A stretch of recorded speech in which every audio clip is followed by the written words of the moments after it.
Hey guys, tonight we begin with the surprisingly complex and not so simple world of a hedgehog's daily existence. Those spiny little creatures who shuffle through woodland undergrowth dealing with territorial disputes, slugs that move too slowly to catch, and the eternal struggle of looking intimidating while being outsmarted by garden snails, while nature documentaries make survival look graceful. The truth is, being a small woodland predator seriously has its challenges. So before you get comfortable, take a moment to like the video and subscribe, but only if you genuinely enjoy what I do here, and let me know in the comments where you're tuning in from and what time it is for you. It's always fascinating to see who's joining us from around the world now. Dim the lights, maybe turn on a fan for that soft background hum, and let's ease into tonight's journey together. Your first hunting expedition goes about as well as expected, which is to say it unfolds like a nature documentary directed by someone who's never actually seen nature, but has heard it described by a friend who once watched a wildlife show while distracted by their phone. The morning arrives with the kind of crisp optimism that makes foolish endeavors seem not just possible but inevitable. You wake up feeling unusually confident about your prospects, your spines having achieved what you generously consider to be almost intimidating status overnight. The hunger gnawing at your belly has evolved from polite suggestion to urgent demand, and the nest's complete lack of room service has made it clear that if you want breakfast, you're going to have to catch it yourself. You select your first target with the strategic brilliance of a general planning, a decisive campaign, an earthworm approximately half your length, currently engaged in what appears to be a very slow-motion escape attempt across a patch of damp soil about 3 feet from your nest. It's the perfect beginner's prey. Substantial enough to be worth the effort, slow enough that even your questionable coordination might prove adequate, and, most importantly, unlikely to fight back with anything more threatening than indignant wriggling. The stalk begins with textbook precision, if the textbook in question was written by someone whose understanding of predatory behavior came primarily from watching house cats chase laser pointers.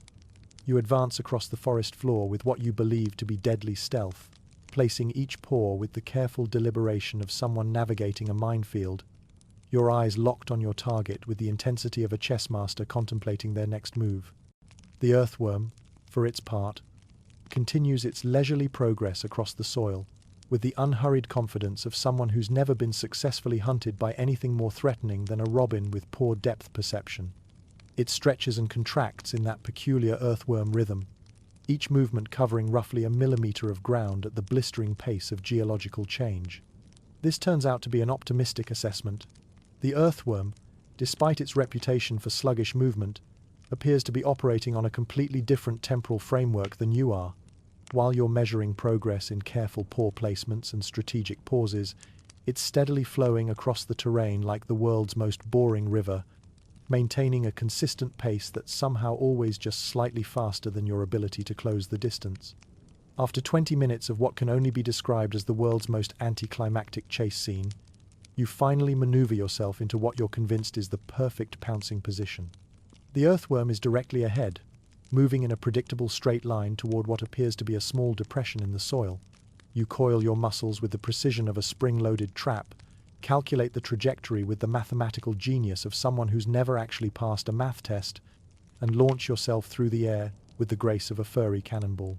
You land exactly where the earthworm was approximately half a second ago, which turns out to be a patch of empty dirt that offers no resistance to your dramatic arrival and absolutely no nutritional value whatsoever.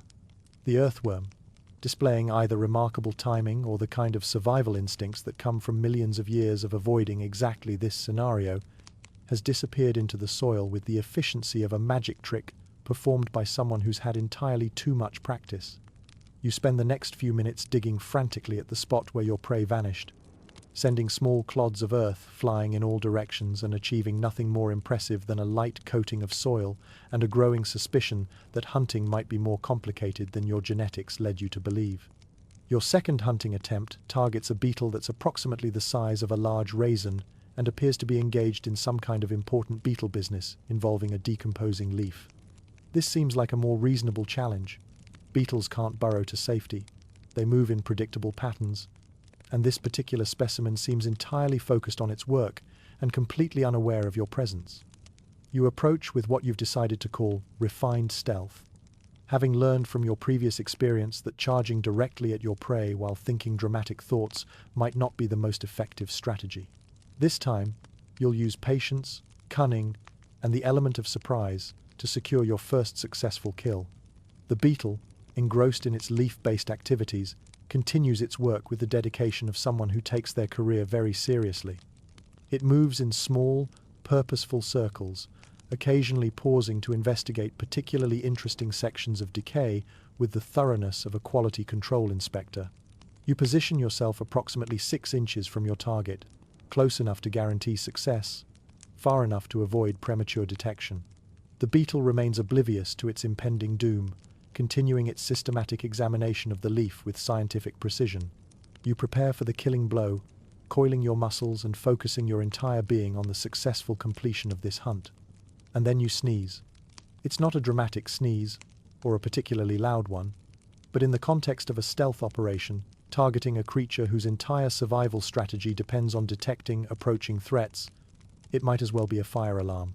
The beetle responds to this sudden noise by implementing what appears to be a well-rehearsed emergency escape protocol, spreading its wings and launching into flight with the efficiency of a tiny helicopter piloted by someone who's had extensive training in avoiding hedgehog-related incidents. You watch your breakfast disappear into the canopy above, with the philosophical resignation of someone who's beginning to suspect that their chosen career path might not suit their particular skill set. Your third attempt involves what you generously classify as opportunistic hunting, which mostly means wandering around the forest floor looking for things that might be edible and are definitely not moving fast enough to escape your questionable coordination. This strategy leads you to a small pile of decomposing vegetation that's clearly hosting some kind of invertebrate party, based on the various rustling sounds and occasional glimpses of small, dark shapes moving through the organic debris. You settle into position approximately 3 feet from the decomposing buffet and begin what you imagine is a patient vigil, waiting for one of the invertebrate partygoers to venture far enough from cover to become a reasonable target. This strategy has the advantage of requiring minimal coordination, no high-speed pursuit, and absolutely no jumping or pouncing skills that you haven't actually developed yet. After an hour of vigilant observation, during which exactly nothing ventures more than half an inch from the safety of the vegetation pile, you begin to suspect that your prey might be more intelligent than you initially gave them credit for. Either that, or they've developed some kind of early warning system that's entirely too sophisticated for creatures without actual brains. This philosophical approach to predation sustains you for approximately another 20 minutes, at which point the persistent gnawing in your stomach makes it clear that character development, while personally enriching, is not actually nutritionally sufficient for a growing hedgehog. Your fourth hunting attempt abandons all pretense of strategy, stealth, or dignity in favor of what can only be described as aggressive foraging.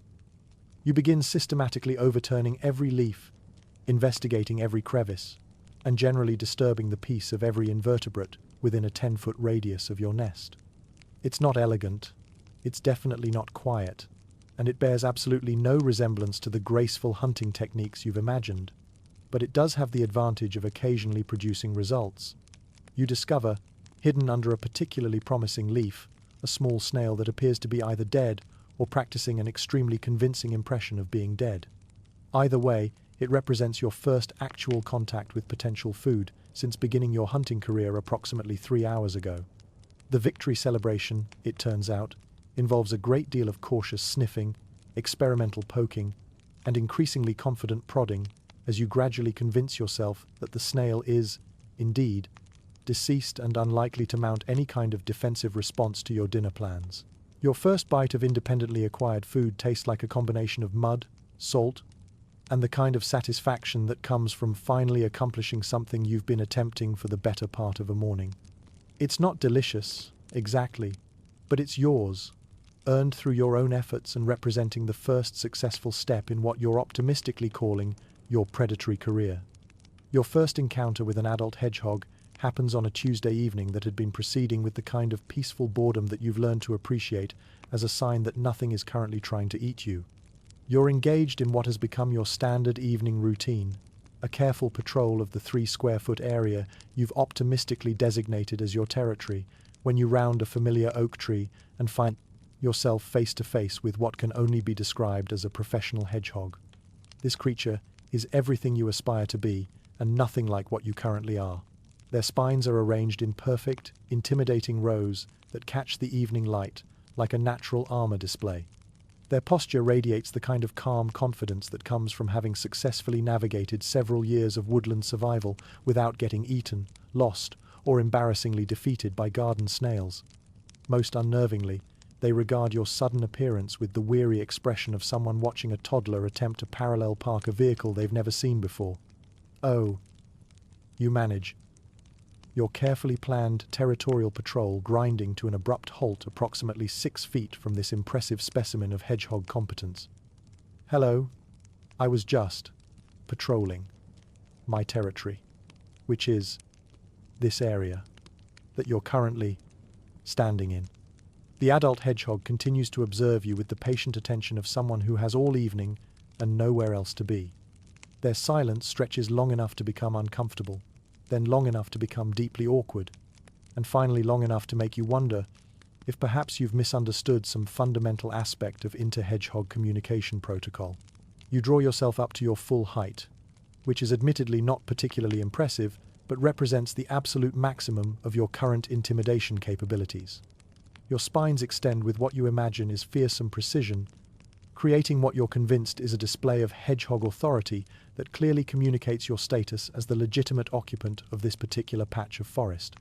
This is my territory, you announce with as much conviction as you can muster, which turns out to be approximately the same amount of conviction you might use to suggest that perhaps it looks like rain. I've been patrolling here for several days now. I've established clear boundaries, conducted regular security sweeps, and successfully defended this area against all threats. The adult hedgehog responds to this declaration by sitting down with the unhurried precision of someone settling in for a potentially lengthy entertainment. Their expression suggests mild interest, mixed with the kind of benevolent amusement typically reserved for watching small children explain their elaborate imaginary games.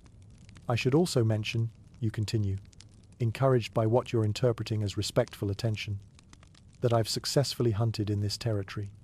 Multiple times. I've caught things. Substantial things. I'm clearly a competent predator with established hunting grounds. This statement receives what appears to be a slight nod of acknowledgement, though it could equally well be the adult hedgehog adjusting their position for better comfort during what they're apparently expecting to be a prolonged performance. You decide to escalate your territorial display, implementing what you're convinced is a sophisticated intimidation strategy. You begin pacing back and forth across what you consider to be the boundary of your domain, your movements calculated to demonstrate both your familiarity with the terrain and your readiness to defend it against all challenges. The pacing goes reasonably well for approximately 30 seconds, during which you manage to project an air of confident authority that you're quite proud of. You turn at the end of your patrol route with what you imagine is military precision, ready to begin the return journey that will complete your demonstration of territorial dominance. And that's when you trip over your own feet. It's not a dramatic fall, or a particularly dangerous one, but in the context of an intimidation display designed to establish your credentials as a serious woodland predator, it represents something of a tactical error. You find yourself sprawled undignifiedly across the forest floor, your carefully arranged spines now pointing in approximately 17 different directions, your authority completely undermined by the basic mechanical failure of coordinated movement. The adult hedgehog observes this development with what might be increased interest, though their expression remains fundamentally unchanged from the baseline level of patient amusement that has characterized their attitude throughout this encounter. You resume your intimidation display with renewed determination, this time incorporating a series of what you imagine are threatening huffs and spine bristles, designed to communicate your serious intent to defend this area against all challenges. The huffing is reasonably successful, producing a series of sounds that could plausibly be interpreted as warning signals by any creature unfamiliar with the distinction between genuine authority and desperate improvisation. The spine bristling, however, proves more challenging than expected. Your spines, which have been developing steadily but still lack the impressive density and coordination of proper adult equipment, manage to achieve what can best be described as confused enthusiasm. Instead of the uniform, threatening display you're aiming for, Your spines bristle in random sections, creating an overall effect that resembles someone trying to untangle a small, living hairbrush. After approximately 10 minutes of increasingly elaborate territorial theatre, during which you demonstrate your mastery of intimidating postures, threatening vocalizations, and confident movement patterns, with only 2 additional trips and 1 minor collision with a tree trunk, you begin to suspect that your audience might not be as impressed as you initially hoped. The adult hedgehog has maintained their sitting position throughout your entire performance, watching with the kind of patient attention that suggests they're either deeply fascinated by your technique or waiting politely for you to tire yourself out so they can continue with their evening plans. The pause stretches into a moment of mutual observation, during which you attempt to project confident authority while simultaneously trying to figure out what's supposed to happen next in this type of interaction. Your territorial defense training, it turns out, focused heavily on the intimidation phase, but provided surprisingly little guidance on post-intimidation protocols. Finally, after what feels like approximately 3 hours, but is probably closer to 30 seconds, the adult hedgehog rises from their sitting position with the unhurried grace of someone who has completed their entertainment for the evening. They regard you for one final moment with that same expression of mild, benevolent amusement, then turn and walk away with the confident stride of someone who knows exactly where they're going and has no doubt about their right to go there. You watch them disappear into the underbrush with a mixture of relief, confusion, and the growing suspicion that your territorial defense might not have been quite as successful as you initially believed. What begins as a routine midnight snack expedition evolves into what can only be described as an epic battle of wills, a test of character that will be remembered for dozens of minutes and possibly even referenced in future internal monologues about the time you almost caught something substantial. The evening starts with the kind of optimistic hunger that comes from a successful day of not getting eaten, and a growing confidence in your ability to navigate the complexities of woodland survival. You've managed to avoid territorial disputes, successfully located your nest after a brief navigational confusion involving 3 identical-looking ferns, and even caught what you're generously classifying as a substantial afternoon snack, despite the fact that it was technically a piece of very fresh carrion that someone else had already done most of the work on. The night air carries the promise of easy hunting, that particular combination of humidity and warmth that brings out the kind of slow-moving invertebrate prey that represents the sweet spot between too small to bother with and definitely going to require hunting skills I haven't developed yet. You venture forth from your nest with the confident stride of someone who's beginning to believe they might actually have figured out this whole predator thing. That's when you encounter the slug. It's positioned in the middle of what appears to be a well-traveled garden path, approximately 15 feet from your nest and directly in the route you've planned for your evening patrol. The slug is substantial, roughly the size of a small burrito, if burritos were grey, slimy, and moved with the determined purpose of someone who has important slug business to attend to and no particular hurry to attend to it. You begin your approach with the strategic brilliance of a general planning a decisive campaign. The slug, currently engaged in what appears to be a systematic exploration of the garden path's texture, presents a target that combines substantial nutritional value with a movement speed that suggests you'll have multiple opportunities to correct any tactical errors that might arise during the hunt. The slug, for its part, continues its leisurely exploration of the path with the unhurried confidence of someone who has never been successfully hunted by anything more threatening than a particularly determined garden snail.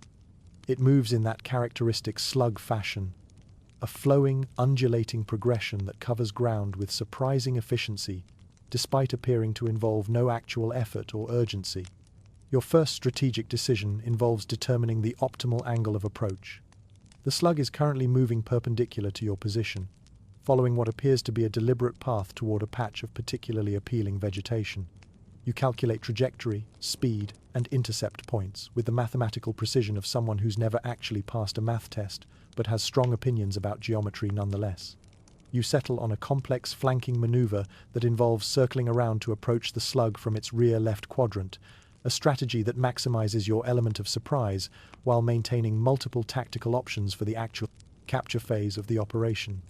The circling takes approximately 15 minutes, during which you maintain constant surveillance of your target while navigating around various obstacles including 2 small rocks, a fallen branch, and what appears to be someone else's territory markers that you decide to diplomatically ignore for the duration of this hunt. When you finally achieve your optimal positioning, approximately 18 inches behind and slightly to the left of your still oblivious prey, you pause to appreciate the tactical brilliance of your approach. The slug continues its systematic exploration of the path, completely unaware that it's being stalked by what you're convinced is an apex predator operating at the peak of their hunting abilities. You launch yourself toward your target with what you imagine is the fluid grace of a natural-born killer, your paws striking the ground in a rhythm that sounds like confidence and determination, and definitely not like someone stumbling through the dark while trying to catch something that moves approximately as fast as continental drift. The slug, displaying either remarkable situational awareness or the kind of cosmic timing that suggests the universe has a sense of humor about these situations, chooses this exact moment to change direction. Instead of continuing its straight-line exploration of the path, it begins a wide, curving turn that takes it directly perpendicular to your carefully calculated trajectory. You land in the exact spot where your prey was located approximately 2 seconds ago, which turns out to be a patch of slightly damp earth that offers no resistance to your dramatic arrival and absolutely no nutritional value whatsoever. The slug, meanwhile, continues its new course with the same unhurried determination that has characterized its entire evening, apparently completely unaware that it has just executed what can only be described as a perfect evasive maneuver. What follows can best be described as a slow-motion pursuit sequence that redefines the concept of high-speed chase. You follow the slug across approximately 2 feet of garden path, matching its pace with the kind of sustained effort that would be impressive if the pace in question weren't roughly equivalent to the speed of grass growing. The slug maintains its lead through what appears to be superior knowledge of the terrain, taking advantage of small irregularities in the path's surface that allow it to gain precious millimeters of distance while you navigate around obstacles that seem much larger from your perspective. It flows over pebbles that require you to climb, slides past depressions that force you to detour, and generally demonstrates a level of familiarity with this particular patch of ground that suggests either extensive reconnaissance or the kind of local knowledge that comes from spending your entire life moving very slowly across very small areas. Your pursuit strategy evolves as the chase progresses. Initially, you attempt to match the slug's pace while maintaining your position directly behind it, thinking that patience and persistence will eventually allow you to close the distance. When this approach proves insufficient, you try a burst of speed designed to overwhelm your prey's defensive capabilities through sheer velocity. The speed burst lasts approximately 3 seconds and results in you overshooting your target by roughly 6 inches, a tactical error that forces you to execute a hasty turnaround maneuver while the slug continues its steady progress in the opposite direction. This proves more challenging than expected, as the slug's navigation system appears to operate according to principles that are either completely random or based on an understanding of garden path topology that's far more sophisticated than you initially gave it credit for. You position yourself confidently in the slug's apparent path, only to watch it veer off in a direction that seems to violate basic principles of slug psychology. After approximately 20 minutes of this tactical chess match, during which you've covered roughly 4 feet of ground and gained a deep appreciation for the complexity of hunting creatures that move with geological patience, you begin to suspect that your prey might be more formidable than its reputation suggests. The slug, meanwhile, has reached the edge of the garden path and begun what appears to be a systematic evaluation of various escape routes into the surrounding vegetation. It pauses at the boundary between path and grass, extending what you assume is some kind of slug sensory apparatus to investigate the terrain options available for the next phase of its evening journey. You gather yourself for what you're determined will be the conclusive phase of this epic pursuit, drawing on reserves of speed, coordination, and predatory instinct that you're not entirely sure you possess but are absolutely committed to discovering. The slug, still engaged in its deliberate evaluation of escape routes, presents what might be your last clear opportunity for a successful capture. You launch yourself forward with every ounce of determination you can muster, your entire being focused on the successful completion of what has become not just a hunt, but a test of your fundamental competence as a woodland predator. The slug, with timing that can only be described as cosmically inconsiderate, chooses this moment to implement its escape plan, flowing into the grass with the fluid efficiency of someone who has been planning this exact maneuver for the entire duration of your pursuit. You land in another patch of empty path, your dramatic final assault having achieved nothing more impressive than a light coating of garden soil and a growing suspicion that slug hunting might be significantly more complex than you initially believed. Your first proper rainstorm arrives like nature's way of reminding you that you're still figuring things out, and that perhaps your growing confidence in your woodland survival skills has been premature, overly optimistic, and based on a fundamental misunderstanding of what survival actually entails during inclement weather. The morning begins with the kind of atmospheric pressure that makes your whiskers twitch with vague unease and your spines ripple with the restless energy that comes from sensing change without being able to identify exactly what kind of change is approaching or whether it's the sort of change that requires immediate defensive action. The air feels heavy in a way that suggests the sky is considering various options for moisture distribution and has settled on something more dramatic than the gentle morning mist you've grown accustomed to. You're engaged in what has become your standard late morning routine, a careful investigation of the territory immediately surrounding your nest for signs of either breakfast opportunities or potential threats, when the first drops begin to fall with the tentative precision of someone testing the temperature of bath water. The rain begins as a whisper, barely more than an intensification of the morning humidity that makes everything smell more green and alive. Each drop that lands on your spines feels like a tiny, cool touch that's not entirely unpleasant and might even be refreshing if you were the sort of creature who enjoyed moisture-based recreational activities.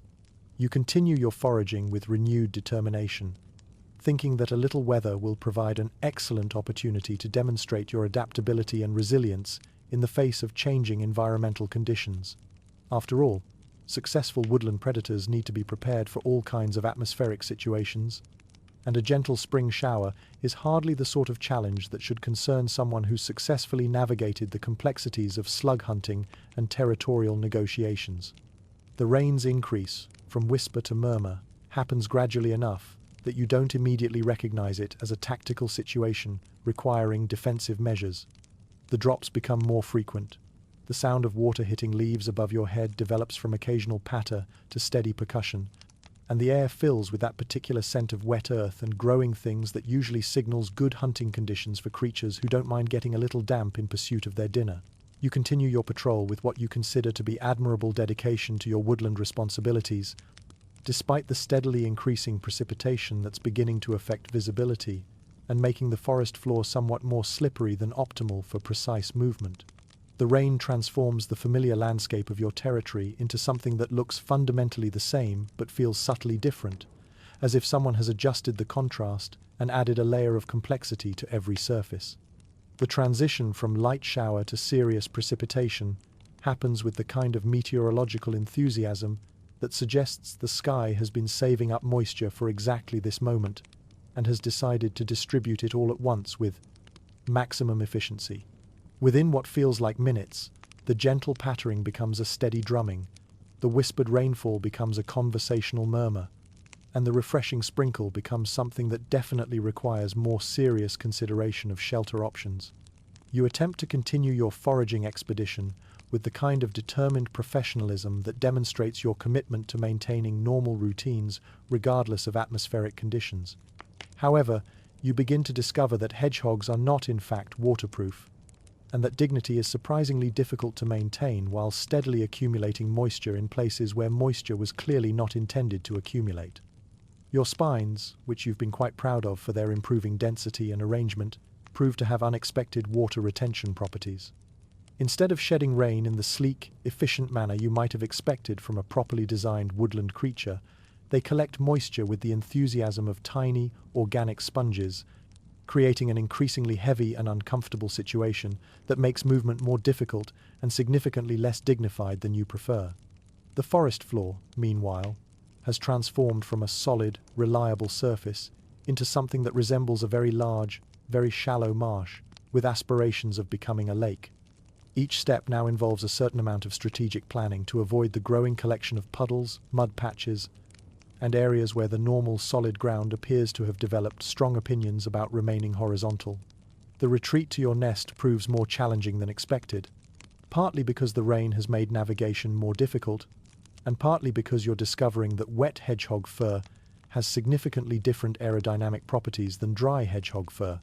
You find yourself moving with the grace of someone wearing a soggy, spiny overcoat that's approximately 2 sizes too large and has developed its own independent ideas about weight distribution. Your nest, when you finally locate it through the increasing precipitation, provides immediate relief from the direct assault of raindrops, but proves less effective at addressing the accumulated moisture situation. You settle into what you hope will be a comfortable waiting period for the weather to return to more reasonable levels, only to discover that wet hedgehog is apparently a persistent condition that doesn't resolve simply through being in a dry location. The rain, however, appears to have settled in for what meteorologists might call an extended precipitation event, and what you're beginning to think of as a fundamental challenge to the whole concept of staying dry outdoors. The sound of water hitting leaves above your nest develops from percussion section to full orchestra, and the general dampness of the air suggests that this weather system has significant staying power and no particular hurry to move on to other locations. You spend the next several hours in what can only be described as a state of damp contemplation, listening to the rain's ongoing conversation with the forest canopy, and gradually coming to terms with the reality that woodland survival involves dealing with atmospheric conditions that don't always align with your preferences or schedule.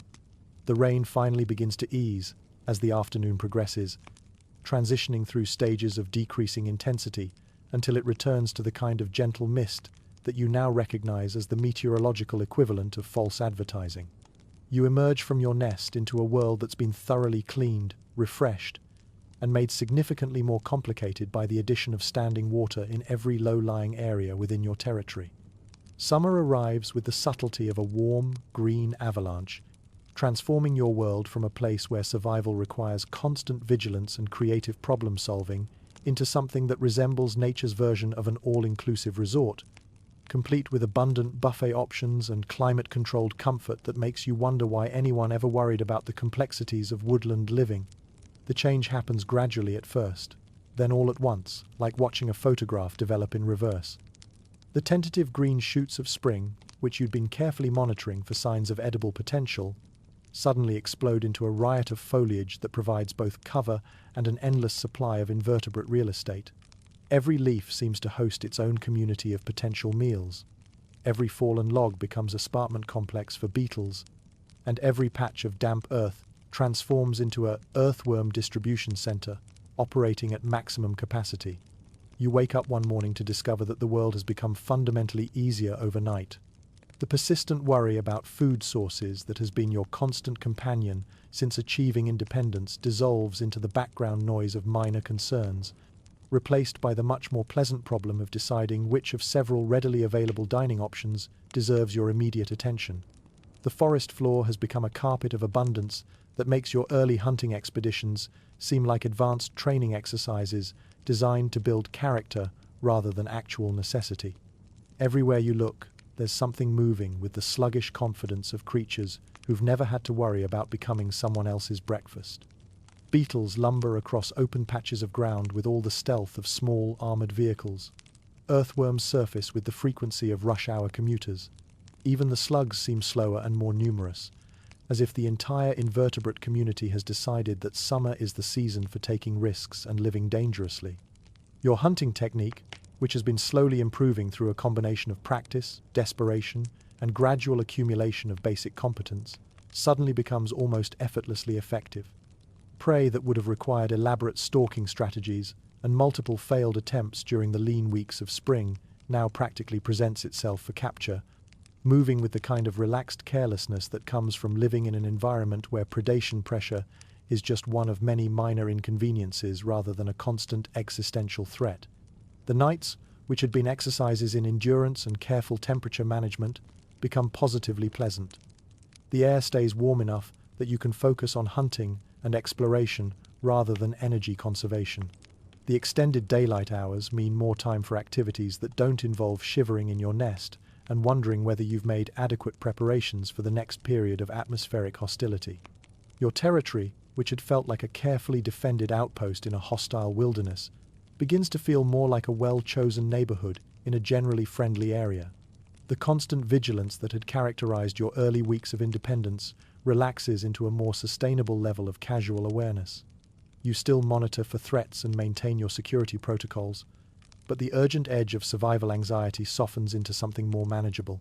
The abundance extends beyond just food sources.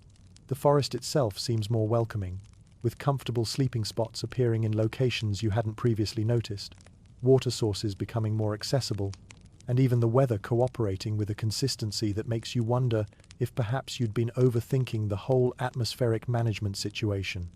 Your daily routine expands from basic survival activities to include what might generously be called recreational pursuits. You begin exploring areas of your territory that you'd previously considered too risky or unnecessary to investigate thoroughly. You develop preferences for particular hunting grounds based on convenience and ambience rather than pure desperation. You even begin to notice aesthetic details of your environment that had been completely irrelevant during the more challenging phases of your woodland career. The morning sunlight filtering through the forest canopy creates patterns of light and shadow that shift throughout the day, like a very slow, very large kaleidoscope. The evening chorus of other woodland creatures develops from a background soundtrack that you monitor for threat indicators into something that you actually listen to for what might be called enjoyment, if hedgehogs are capable of aesthetic appreciation, which you're beginning to suspect they might be. Your spines have finally achieved what you consider to be professional-grade density and arrangement, no longer the disappointing suggestions of defensive capability that characterized your early development, but actual, functional protective equipment that makes territorial disputes feel less like potential disasters and more like routine negotiations between equals.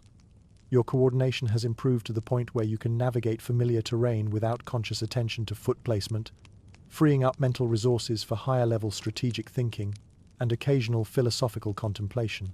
The social dynamics of your territory have stabilized into a comfortable routine of mutual acknowledgement with your neighbors.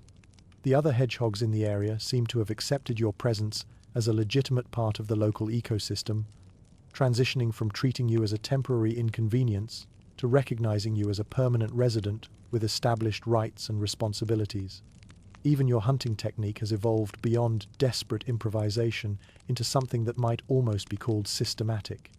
You've developed preferred strategies for different types of prey, learned to read environmental indicators that suggest good hunting conditions, and established productive routes through your territory that maximize efficiency while minimizing unnecessary energy expenditure.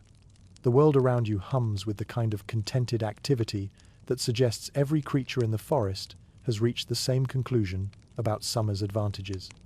Birds call from the canopy with the relaxed confidence of parents who know their offspring are well fed and safely established.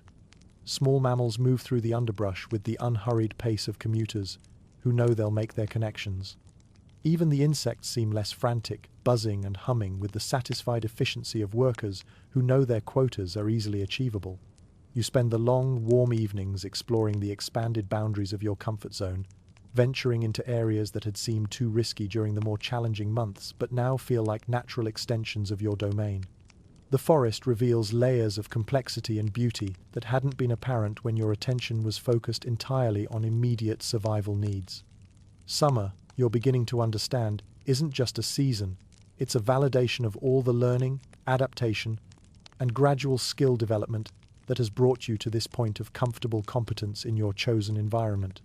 You encounter what you assume is another hedgehog in the distance during what coincides, purely by cosmic coincidence, with the beginning of what your developing instincts suggest might be an appropriate time for social interactions of a potentially romantic nature. The timing seems perfect, the setting is idyllic, and your confidence in your woodland competence has reached levels that make approaching an attractive stranger seem like a reasonable and potentially rewarding endeavor. The object of your interest sits motionless in a clearing approximately 50 feet from your current position, positioned with the kind of stillness that suggests either deep contemplation or the patient confidence of someone who knows they're attractive enough to afford a certain amount of strategic mystery. The distance makes detailed assessment challenging, but the general size and shape appear promising, and the complete lack of movement suggests the kind of calm self-assurance that you find appealing in potential social partners. You spend the next 20 minutes engaged in what can only be described as extensive grooming and self-presentation activities. Your spines, which have achieved what you consider to be their most impressive density and arrangement to date, receive careful attention to ensure they're displaying at optimal angles for maximum attractiveness. Your fur gets a thorough cleaning that removes any traces of recent hunting activities and morning foraging expeditions. Even your whiskers receive strategic adjustment to project the right combination of competence and approachability. The grooming phase transitions into strategic positioning as you work to identify the optimal approach route that will allow you to present yourself to best advantage while maintaining escape options in case this potential romantic encounter turns out to be some kind of territorial misunderstanding. You circle through the underbrush, maintaining visual contact with your target while evaluating sight lines, terrain advantages, and what appear to be several possible conversation-starting opportunities. Your target maintains their position with admirable consistency, neither advancing nor retreating, which you interpret as a sign of either interest or the kind of social confidence that comes from knowing you're worth waiting for. The stillness becomes increasingly intriguing as you continue your preparation, suggesting depths of character and self-possession that make this potential encounter seem even more promising.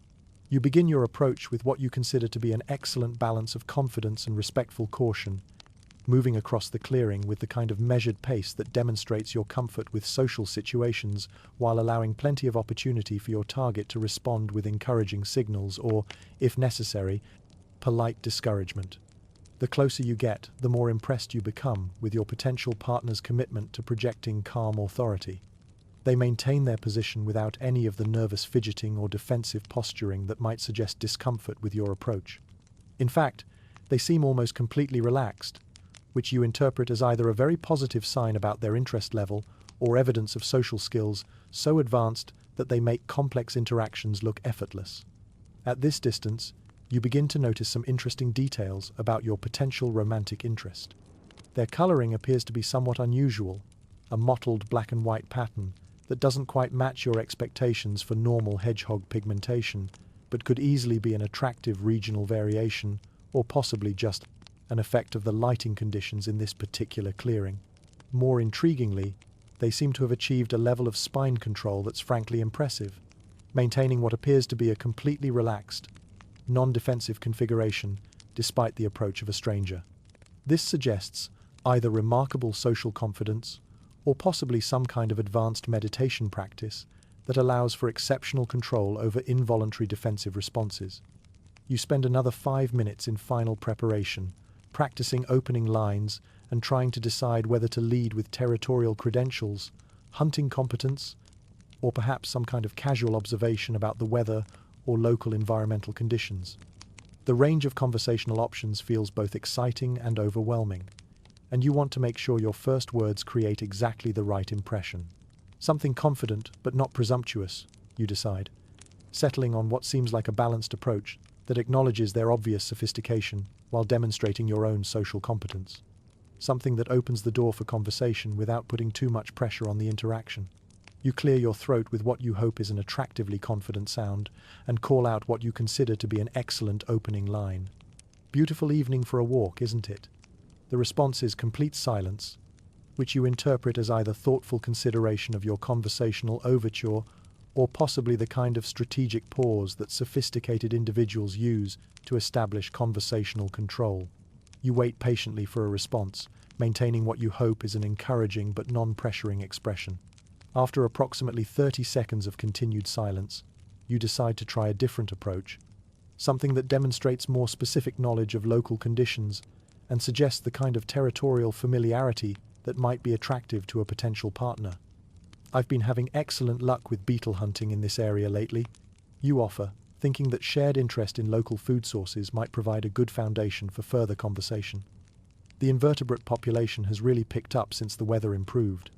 Again, silence.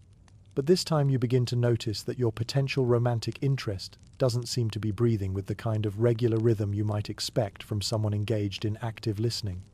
In fact, they don't appear to be breathing at all, which strikes you as unusual even for someone with exceptional self-control. Perhaps they're just very focused, you think, moving closer to get a better assessment of the situation. Some individuals prefer to concentrate completely on listening before formulating their responses.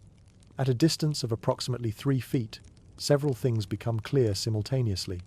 First, your potential romantic partner is significantly rounder than you initially realized, with a smoothness of surface that doesn't quite match normal hedgehog spine patterns. Second, their stillness isn't the result of exceptional self-control, but rather the natural state of an object that has never been alive, and therefore doesn't require breathing, movement, or any of the other activities associated with living creatures. Third, and most conclusively, you've been attempting to initiate a romantic encounter with a discarded football. Ah, you think. Experiencing the kind of comprehensive embarrassment that comes from realizing you've spent the better part of an hour preparing for social interaction with sporting equipment. That explains the unusually sophisticated stillness, and the breathing situation, and the complete lack of response to my conversational overtures. You stand there for a moment, processing this development and trying to determine the appropriate response to discovering that you've been romantically attracted to an inanimate object. The football, for its part, continues its impressive display of complete social indifference, neither acknowledging your mistake nor offering any kind of reassurance about the understandable nature of the confusion. Obviously, this was just a case of mistaken identification due to unusual lighting conditions, you tell yourself, backing away from the football with as much dignity as you can salvage from the situation. Anyone could have made the same error under similar circumstances. The shape and size are quite similar to a hedgehog at distance. Very understandable confusion. The football seems equally unimpressed with your explanation, maintaining its position with the same serene indifference that had initially attracted your romantic interest. If anything, its lack of response to your embarrassment seems almost judgmental, as if it's somehow disappointed in your failure to recognize the obvious differences between hedgehogs and recreational sports equipment. The confusion was clearly mutual, you decide, attempting to reframe the situation in terms that preserve some measure of personal dignity. Obviously, the football was equally uncertain about my species identification. These things happen in woodland environments where visibility is limited and individuals from different backgrounds encounter each other under less than optimal circumstances. You retreat to a safe distance and spend several minutes observing the football from what you consider to be a more analytical perspective, trying to understand how such an obvious case of mistaken identity could have occurred. In the afternoon light, with better viewing angles and the benefit of closer inspection, the differences between footballs and hedgehogs seem fairly apparent, which makes your initial error somewhat more difficult to rationalize. Clearly, this experience provides valuable learning opportunities about the importance of thorough reconnaissance before initiating social interactions, you conclude, finally accepting that this particular romantic opportunity has evolved into a lesson about the complexities of visual identification under field conditions. In the future, I'll definitely invest more time in preliminary assessment activities before beginning courtship preparations. The football continues its dignified silence, apparently content to serve as an educational tool for improving hedgehog social skills while maintaining its own mysterious appeal for individuals who might be attracted to the strong, silent type with excellent posture and remarkable stillness. Definitely learned something valuable here, you tell yourself, beginning the retreat to your own territory with what you hope looks like purposeful departure rather than embarrassed withdrawal. Obviously, this kind of species identification error is probably much more common than anyone admits. These situations are probably excellent preparation for actual social encounters with appropriate partners. Probably happens to everyone at some point. Definitely not just me. You finally claim a patch of woodland that you're reasonably confident you can defend, a decision that comes after weeks of careful evaluation, strategic planning, and the gradual realization that your current nomadic lifestyle isn't sustainable if you want to advance beyond the constantly wandering around looking for things to eat phase of hedgehog development into something that resembles actual territorial establishment and social respectability. The territory you select measures approximately 12 feet square, which sounds modest when described in numerical terms, but feels impressively substantial when you're standing in the middle of it and can see all the way to your own boundaries in every direction. It's not the largest territory in the immediate area, and it definitely doesn't have the most prestigious location, but it has several key advantages that make it ideal for someone at your current level of woodland competence. The centerpiece of your new domain is what you consider to be an absolutely perfect log, a fallen oak trunk, roughly 18 inches in diameter and 6 feet long, positioned at just the right angle to provide both elevated observation opportunities and quick access to underground shelter options. The log has been seasoned by several years of weather exposure to exactly the right degree of structural integrity, creating a surface that's solid enough to support vigorous territorial displays, but soft enough to allow for comfortable resting. More importantly, the log serves as host to what might be the world's most reliable beetle population. You've conducted several preliminary surveys and consistently found evidence of active invertebrate communities that suggest sustainable hunting opportunities for the foreseeable future. The beetles appear to operate on predictable schedules, emerging for foraging activities at regular intervals that align perfectly with your own preferred hunting times. Adjacent to the log, you've identified a patch of moss that represents the perfect balance between comfort and practical utility.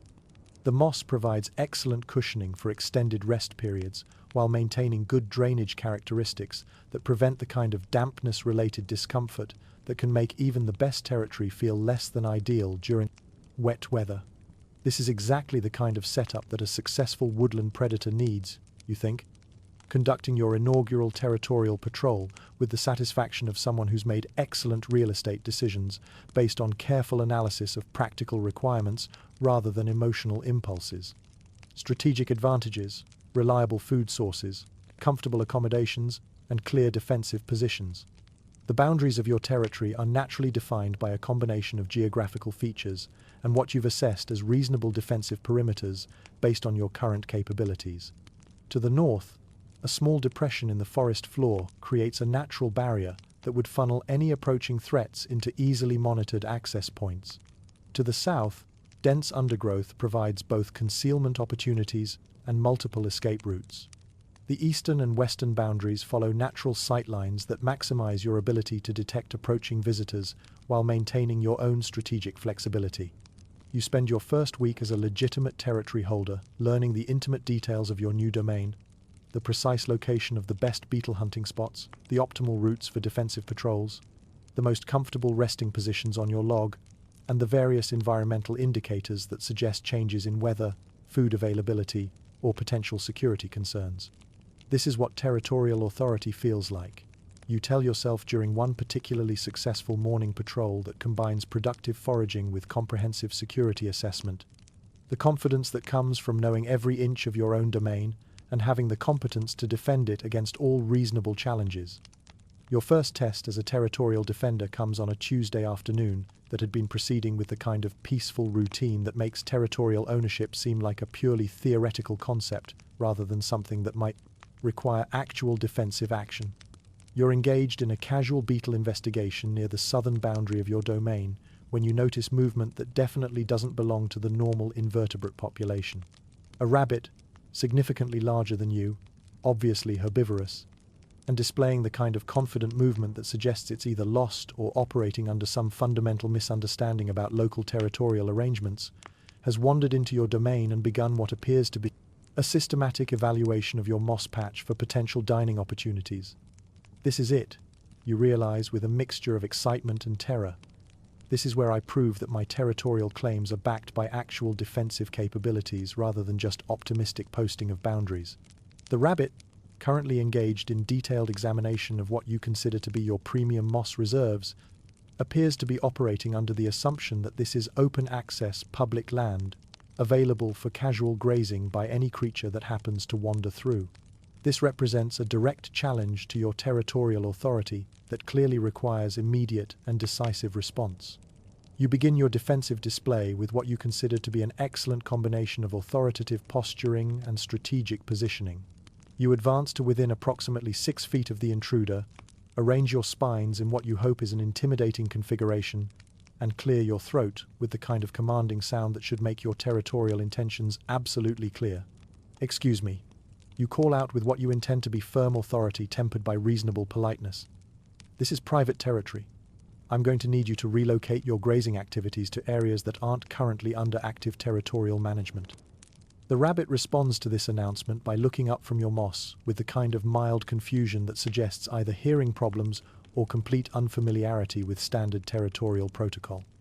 It regards you with what appears to be polite interest, rather than the immediate recognition of your legitimate authority that you were expecting.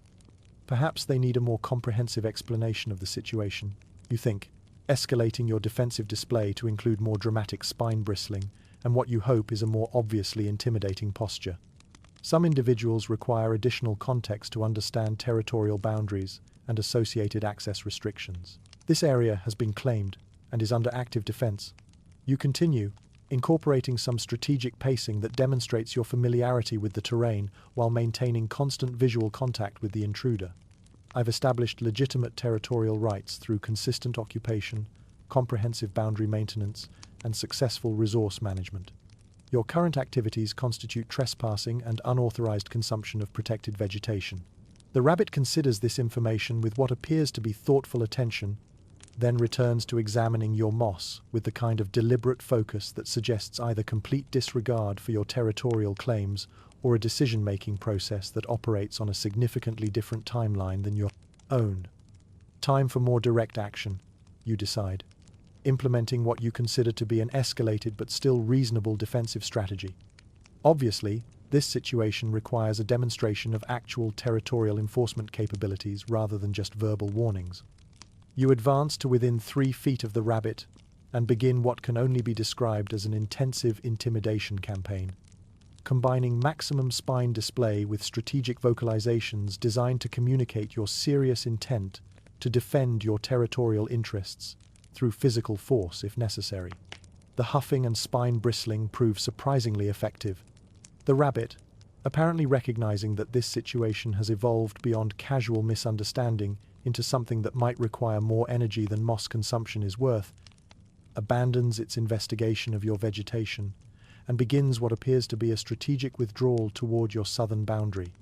Excellent, you think, maintaining your intimidating display while carefully monitoring the intruder's retreat to ensure complete evacuation of your territorial boundaries. Professional territorial defense executed with exactly the right balance of firmness and restraint. No unnecessary escalation, but absolutely clear communication about boundary enforcement policies. The rabbit completes its withdrawal with what you interpret as appropriate haste, disappearing into the undergrowth beyond your southern boundary and leaving your moss patch undiminished by unauthorized grazing activities.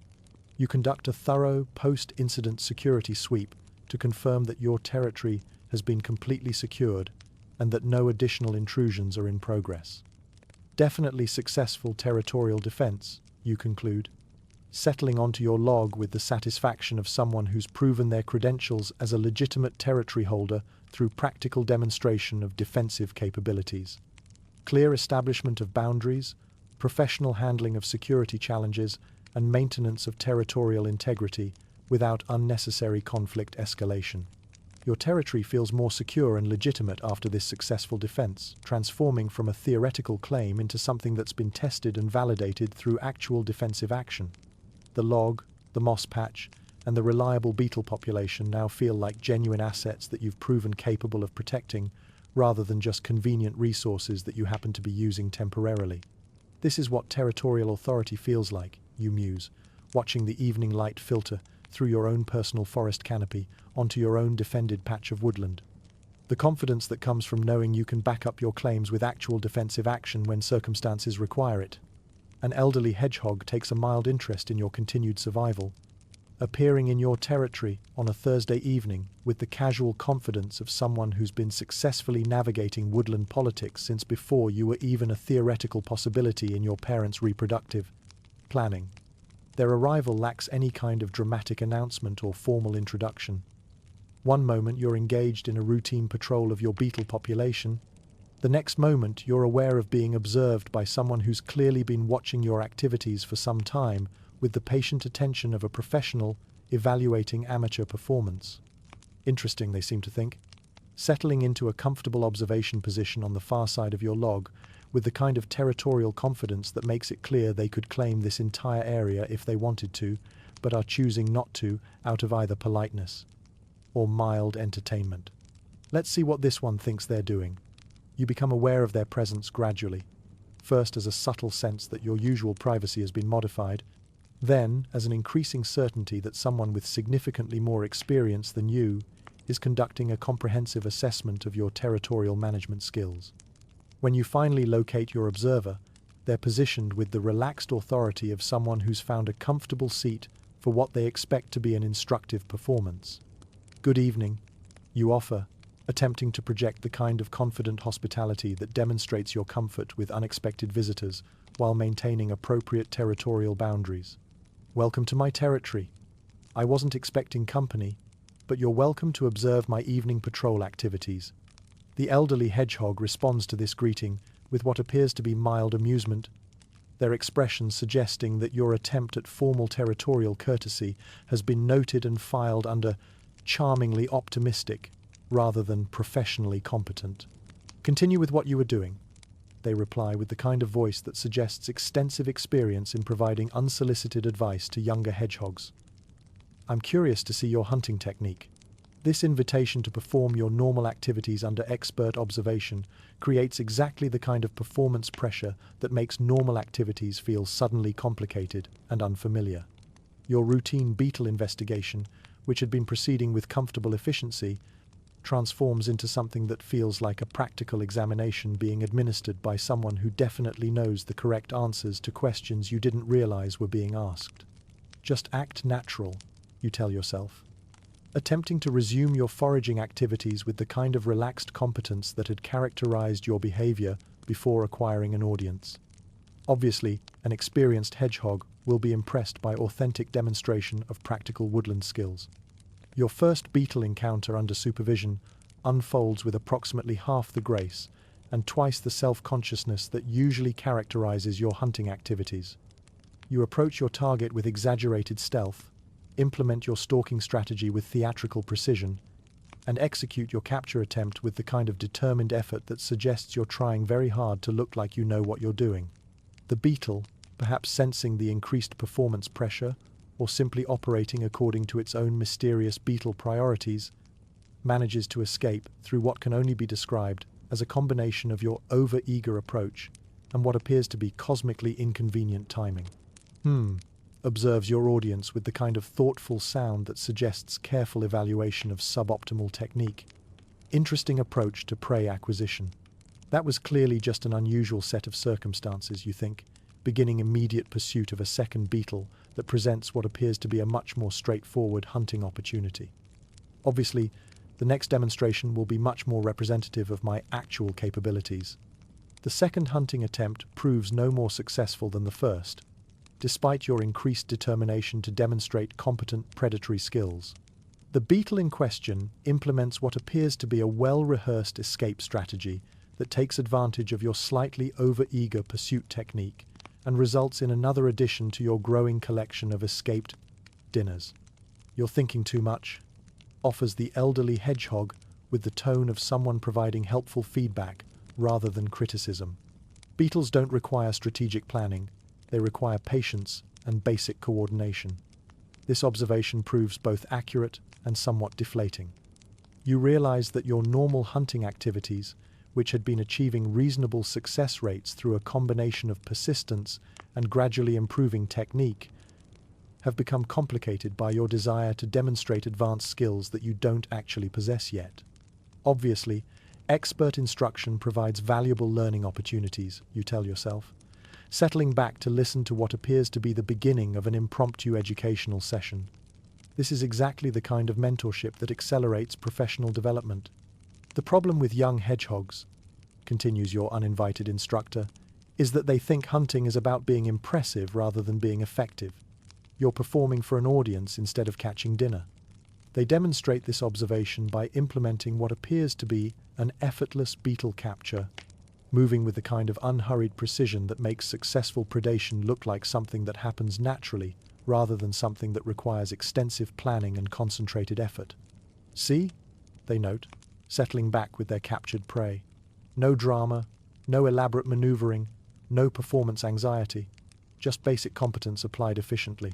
This demonstration proves both educational and mildly humiliating, making it clear that your hunting technique still has considerable room for improvement despite your growing confidence in your territorial management capabilities. "Your territory selection is adequate," they continue, apparently beginning a comprehensive evaluation of your overall woodland competence. "The log provides good strategic advantages, The moss patch shows reasonable attention to comfort considerations, and the beetle population appears sustainable for current needs. This qualified approval feels both encouraging and slightly condescending, like receiving a grade of satisfactory on an assignment you thought deserved higher recognition. However, they add with the tone of someone transitioning to the constructive criticism portion of their assessment, your defensive perimeter could use some attention, your patrol routes are inefficient, and your response to territorial challenges lacks subtlety. Subtlety, you think, remembering your recent successful defense against the rabbit incursion. That was a textbook example of professional territorial enforcement. That rabbit incident, the elderly hedgehog continues, apparently reading your thoughts or simply recognizing the expression of someone defending their professional reputation, was effective but unnecessarily dramatic. Territorial defense should be like hunting, efficient rather than impressive. They spend the next hour providing what amounts to a comprehensive critique of your current woodland management practices, delivered with the kind of matter-of-fact authority that makes their observations seem less like criticism and more like technical specifications for improved performance. Their teaching method consists primarily of sarcastic observations about your technique, followed by brief demonstrations of how various activities should actually be performed, all delivered with the kind of patience that suggests they've provided similar instruction to numerous other young hedgehogs and have long since abandoned any expectation of immediate improvement. The key to successful woodland survival, they conclude as the evening patrol period draws to a close, is understanding that competence is more important than confidence, efficiency is more valuable than enthusiasm, and survival is about making fewer mistakes rather than making dramatic gestures. This philosophical summary proves both wise and somewhat deflating, suggesting that your approach to hedgehog life has been unnecessarily complicated by attempts to be impressive rather than simply effective. Clearly, continued mentorship would provide valuable opportunities for professional development, you think, as your impromptu instructor prepares to continue their own evening activities. This kind of expert guidance is exactly what accelerates the transition from amateur to competent woodland resident. I'll be around, they note, apparently recognizing your interest in continued instruction. Try to practice efficiency rather than drama. The beetles don't care about your technique as long as you catch them. They disappear into the evening forest, with the kind of unhurried confidence that makes their departure seem like a natural conclusion to their instructional visit rather than any kind of dramatic exit, leaving you with considerably more to think about regarding your current approach to territorial management and prey acquisition. The first hints of autumn arrive like a polite notice that the easy times are ending, delivered not through dramatic atmospheric announcements or sudden temperature changes, but through a series of subtle environmental adjustments that gradually make it clear that summer's generous hospitality is preparing to transition into something that will require more planning, more preparation, and significantly more attention to basic resource management. You wake up one morning to discover that the air carries a different quality of light, still warm, still comfortable, but with an edge of crispness that suggests the season's priorities are beginning to shift from abundance and ease toward efficiency and conservation. The morning dew takes slightly longer to evaporate, the evening darkness arrives with increasing punctuality, and the general atmospheric mood has evolved from endless summer vacation to time to start thinking about getting your affairs in order. Interesting development, you think, emerging from your nest into air that still feels pleasant but no longer feels like it will remain pleasant indefinitely without any effort on your part. Obviously, this is the beginning of the seasonal transition period where successful woodland residents demonstrate their long-term planning capabilities. The beetle population, which had been maintaining the kind of reliable abundance that made hunting feel more like harvesting than actual predation, begins to show signs of implementing their own autumn preparation strategies. Your evening foraging expeditions, which had been consistently productive with minimal effort throughout the summer months, require slightly more time and patience to achieve the same results. The beetles themselves seem more focused on their own seasonal business rather than providing convenient dining opportunities for passing hedgehogs.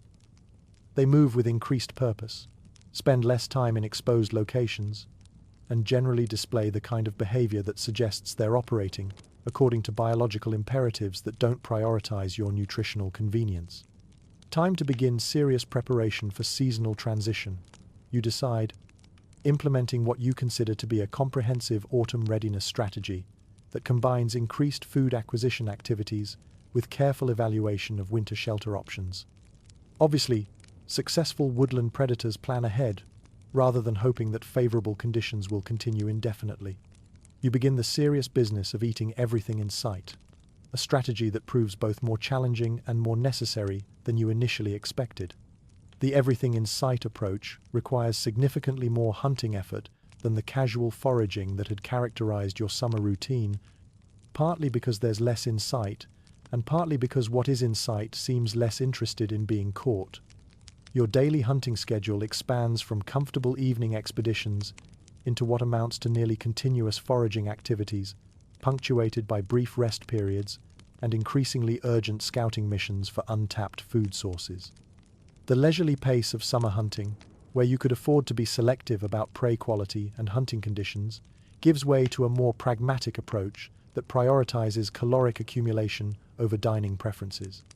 This is exactly the kind of strategic resource management that separates successful woodland residents from those who haven't adequately prepared for seasonal challenges. You tell yourself during one particularly intensive foraging session that nets you 7 beetles, 3 earthworms, and what appears to be a very cooperative snail that practically presented itself for capture. The increased hunting pressure reveals aspects of your territory that had been less apparent during the abundant summer months. You discover beetle populations in locations you hadn't previously investigated thoroughly, identify seasonal food sources that only become available as certain plants begin their autumn transitions, and develop hunting strategies specifically adapted to the changing behavior patterns of your traditional prey species.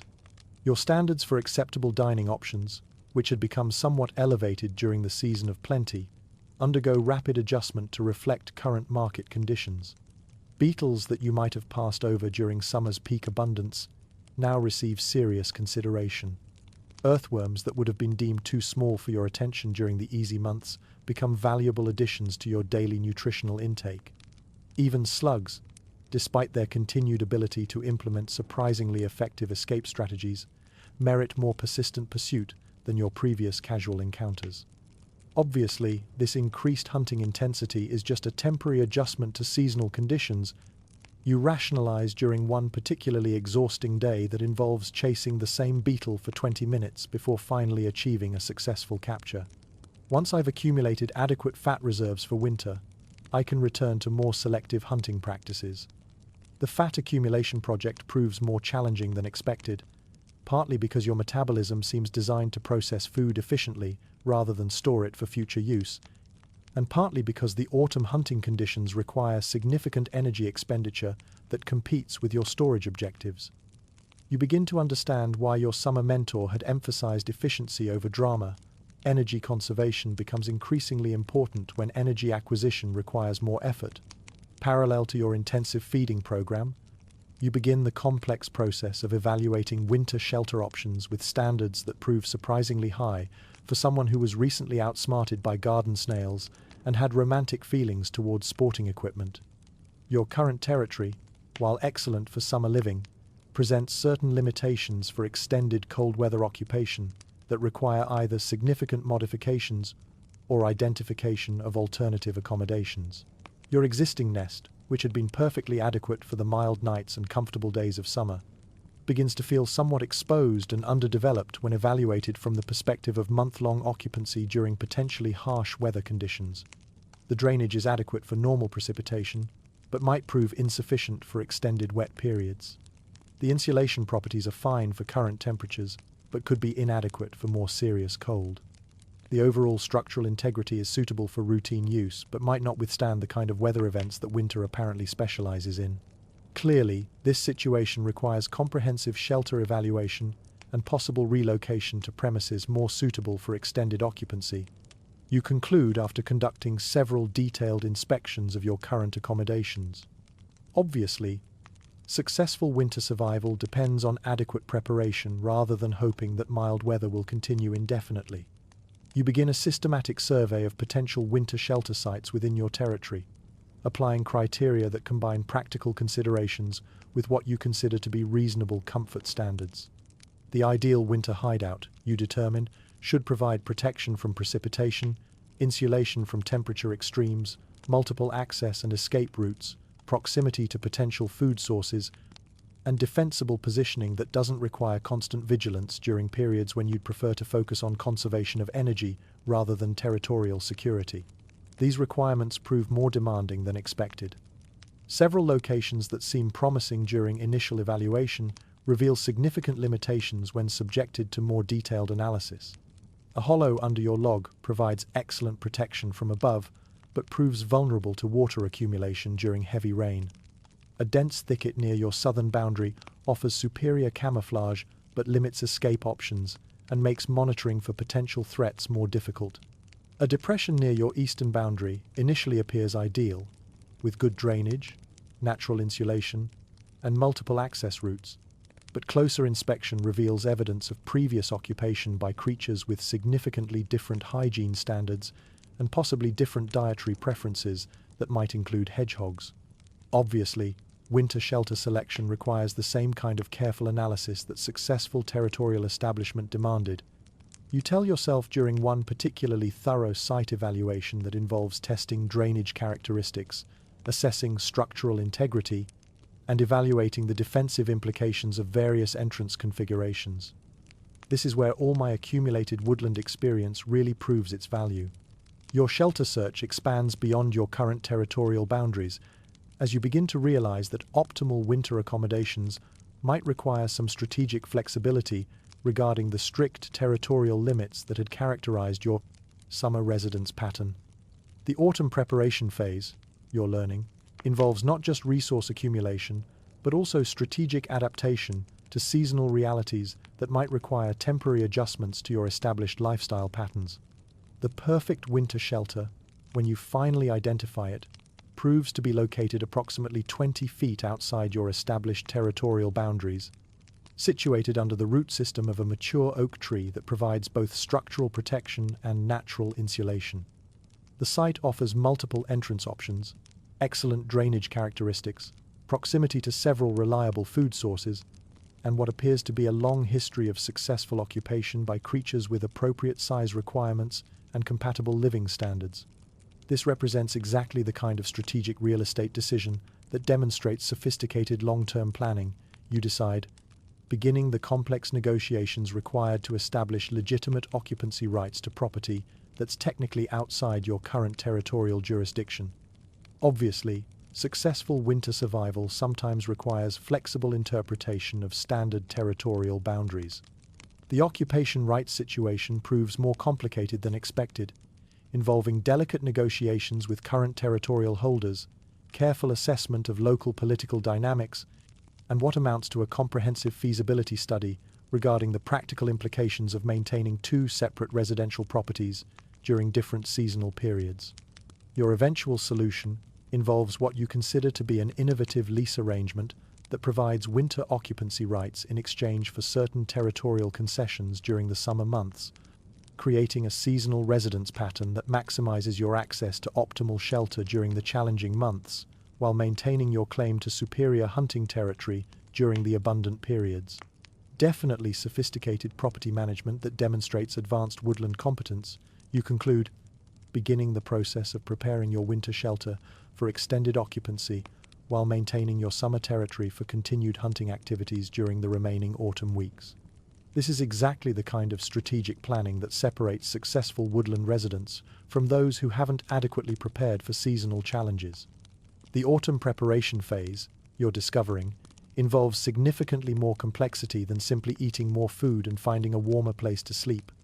It requires strategic thinking, advanced planning, resource management, and the kind of flexible adaptation to changing conditions that transforms basic survival skills into something that might almost be called sophisticated woodland lifestyle management. As the first leaves begin to change color and the morning air carries increasing hints of the seasonal transition to come, you settle into your autumn routine with the satisfaction of someone who's identified the challenges ahead and implemented comprehensive preparation strategies that should ensure not just survival, but relative comfort during the months when the easy living of summer gives way to the more demanding requirements of winter woodland residents. Definitely getting the hang of this seasonal transition management, you think. watching the sunset from your perfectly positioned log while conducting a final evening patrol of territory that now feels thoroughly established, adequately defended, and properly prepared for whatever atmospheric challenges the coming months might present.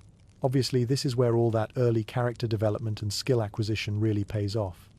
Winter hibernation proves to be more complicated than expected.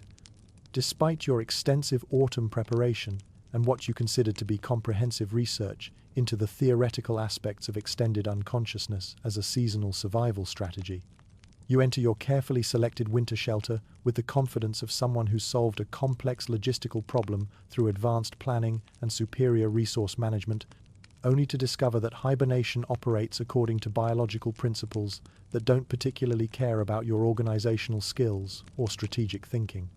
The initial descent into hibernation feels like settling into the world's most comfortable and extended nap, a gradual reduction of consciousness that begins with pleasant drowsiness and progresses through increasingly profound stages of sleep, until you reach what appears to be a state of suspended animation that's both peaceful and slightly surreal.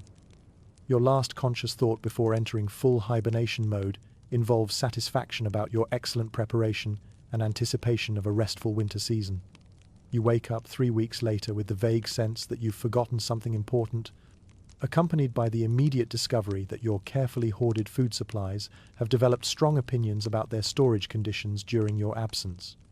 The beetles you'd meticulously preserved through various conservation techniques have either escaped, died, or achieved some kind of intermediate state that makes them significantly less appealing as emergency nutrition than they'd been when you originally collected them. Obviously, food storage during hibernation requires some technical adjustments, you think groggily, attempting to assess your supply situation through the mental fog that appears to be a normal feature of mid-hibernation consciousness. This is clearly a learning experience that will improve future winter preparation strategies. The brief period of consciousness provides just enough awareness to realize that you're hungrier than expected, but too drowsy to implement any kind of effective response to this situation. You consume what remains edible from your compromised food stores, make a mental note about improved preservation techniques for next winter, and allow yourself to drift back into hibernation with the philosophical acceptance of someone who's learning that survival sometimes involves making the best of suboptimal circumstances. Your second awakening, approximately a month later, reveals that your winter shelter has accumulated a light coating of snow that somehow found its way through what you'd considered to be completely weatherproof entrance configurations. The snow isn't deep enough to represent a serious problem, but its presence suggests that your understanding of winterproofing might need some revision for future seasonal applications. More concerningly, you wake up with the distinct impression that something has been visiting your shelter during your unconscious periods, based on subtle changes in the arrangement of your bedding materials and what appears to be evidence of unauthorized snacking on your remaining food supplies. The visitor doesn't seem to have meant any harm, and nothing valuable appears to be missing. But the knowledge that you've been hosting uninvited guests during your most vulnerable periods feels somewhat unsettling. Clearly, winter security protocols require additional consideration for future hibernation planning. You note, settling back into your drowsy state with slightly less confidence in your shelter's defensive capabilities than you'd maintained during your autumn preparation phase. Your third awakening occurs during what appears to be a brief warm spell that temporarily melts the accumulated snow and creates the kind of false spring conditions that make hibernation feel unnecessarily pessimistic.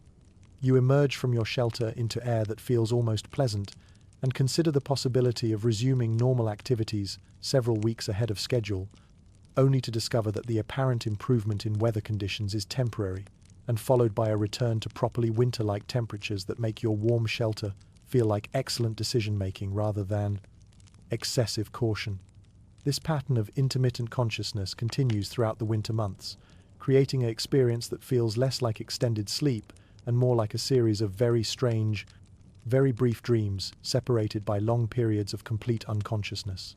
Each awakening brings new small discoveries about the complexities of winter survival, the limitations of advanced planning, and the various ways that theoretical preparation differs from practical implementation. Your fourth awakening reveals that your winter shelter has acquired a small leak that's creating a damp spot near your food storage area, contributing to the ongoing degradation of your emergency supplies and making your sleeping arrangements slightly less comfortable than optimal. The leak appears to be the result of seasonal ground settling that's created a drainage issue that wasn't apparent during your autumn shelter evaluation.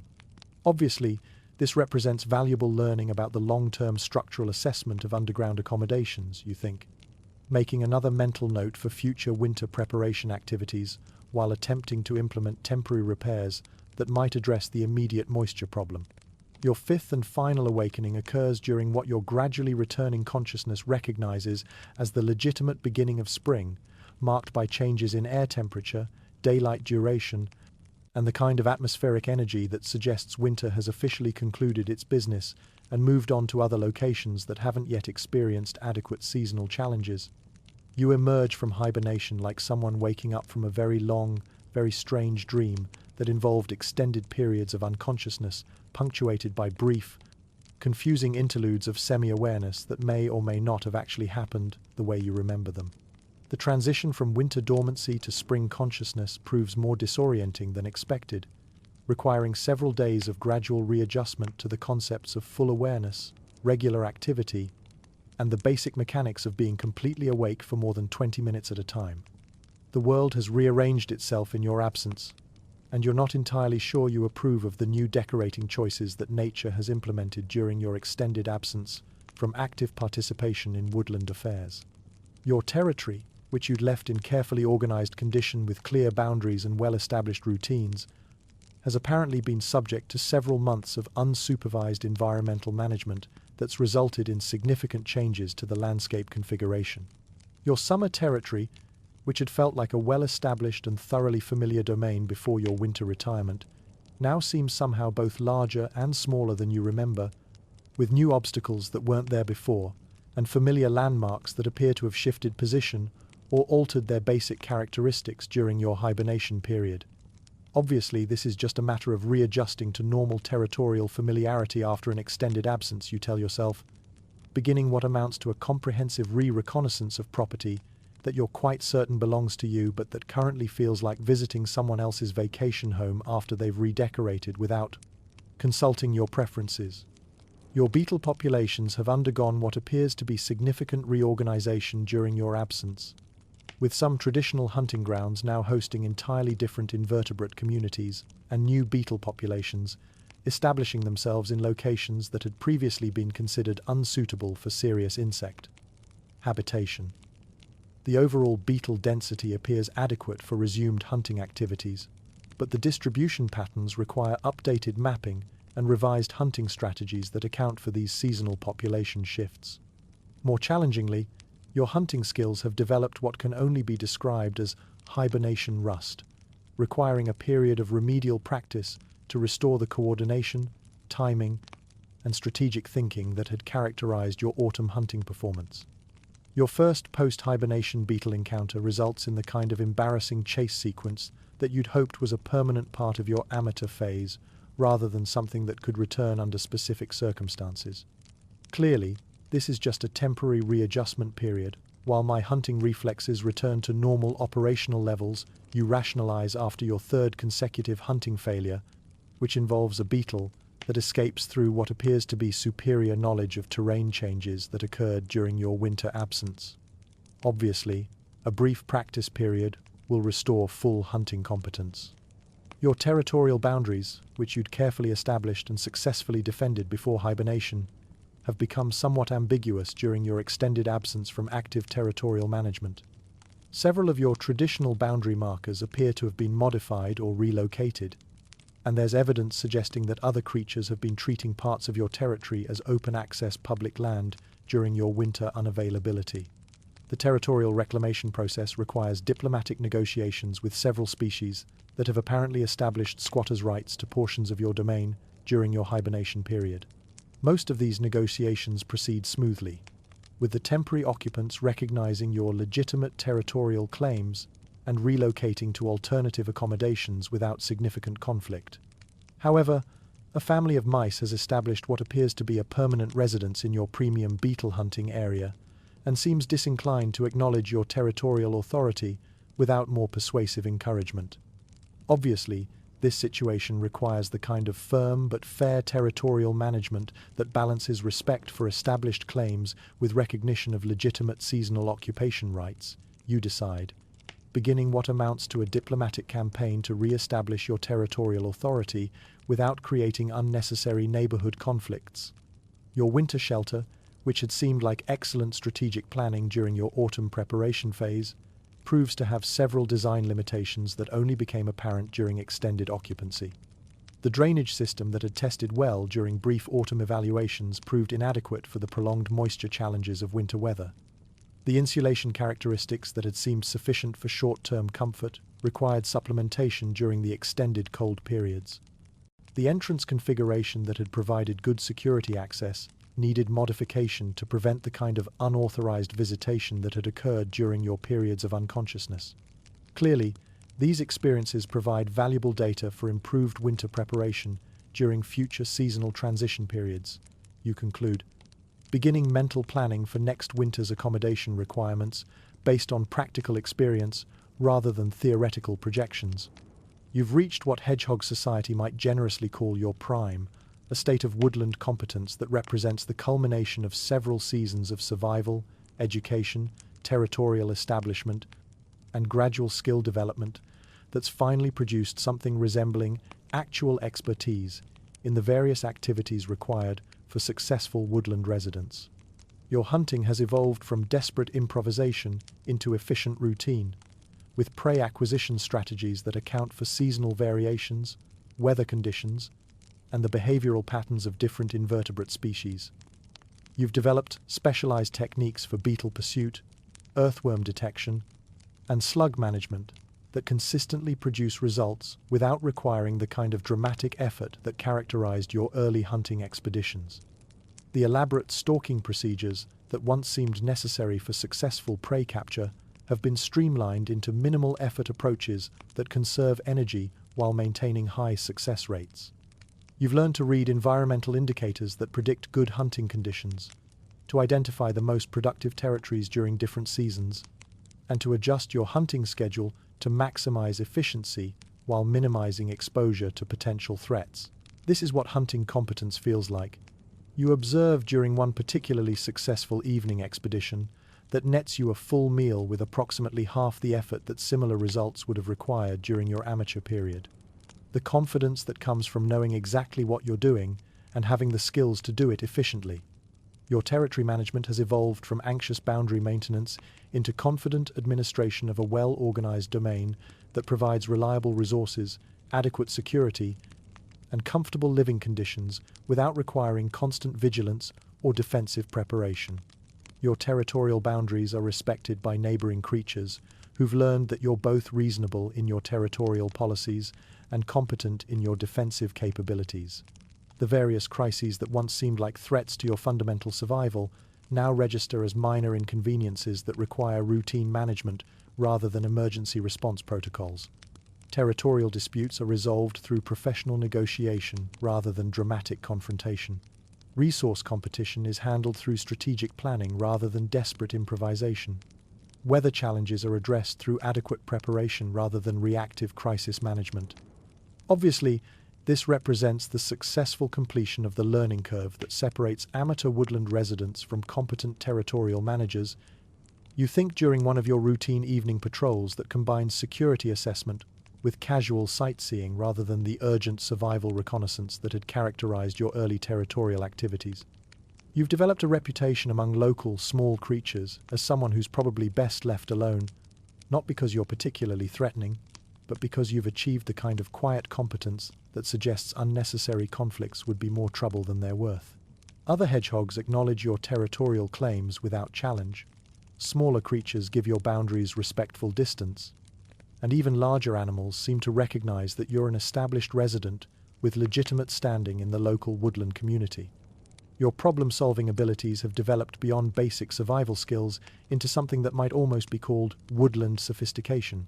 You approach new challenges with the confidence of someone who's successfully handled similar situations before, drawing on accumulated experience rather than desperate improvisation. Your responses to unexpected situations are measured rather than panicked, strategic rather than reactive. This is what territorial authority feels like. You conclude during one particularly peaceful sunset observation session from your perfectly positioned log in your well-established territory. The quiet confidence that comes from knowing you've earned your place in this environment through competence rather than luck. A juvenile hedgehog appears in your territory with all the confidence and none of the competence you remember from your own youth, displaying the kind of territorial ambition that's both admirable in its enthusiasm and concerning in its complete disconnect from realistic assessment of current capabilities. The young challenger approaches your domain with the swagger of someone who's recently figured out basic spine extension and believes this qualifies them for immediate advancement to territorial ownership without the traditional apprenticeship period of learning how to actually manage woodland property successfully. Interesting, you think, observing this confident intrusion from your strategic position on your log, which provides excellent sightlines for evaluating the competence level of potential territorial challengers. Let's see what this one thinks they're capable of accomplishing. The juvenile begins their territorial challenge with what appears to be a carefully planned intimidation display that combines maximum spine bristling with aggressive vocalizations designed to communicate serious intent to claim your territory through force if necessary. The performance demonstrates considerable enthusiasm and commitment to the intimidation concept, but lacks the kind of technical sophistication that comes from actual experience in territorial management. Obviously, this is someone who's done their homework on intimidation theory but hasn't had much practical application experience, you observe, settling in for what promises to be an instructive demonstration of the difference between confidence and competence. You respond to this challenge with the kind of patient professionalism that comes from having successfully managed territorial disputes for several seasons. Instead of escalating immediately to maximum defensive posturing, you implement a measured response designed to provide educational feedback about realistic expectations for territorial acquisition, while maintaining appropriate respect for youthful enthusiasm.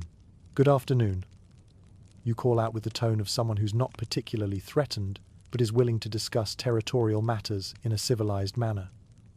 Welcome to my territory. I'm curious about your territorial objectives and whether you've considered the practical implications of managing this particular property.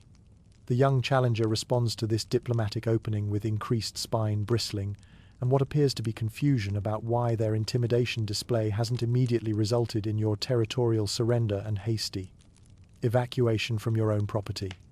Clearly, someone who expected territorial acquisition to be more straightforward than it actually is, you note, beginning what amounts to an impromptu educational session about the complexities of woodland property management. This is where experienced territorial holders demonstrate patience and professional mentorship rather than unnecessary defensive escalation. Territorial management. You explain with the tone of someone providing helpful career guidance, involves considerably more than successful intimidation displays. Property maintenance, resource management, boundary defense, seasonal preparation, and diplomatic relations with neighboring territories all require ongoing attention and developed competence.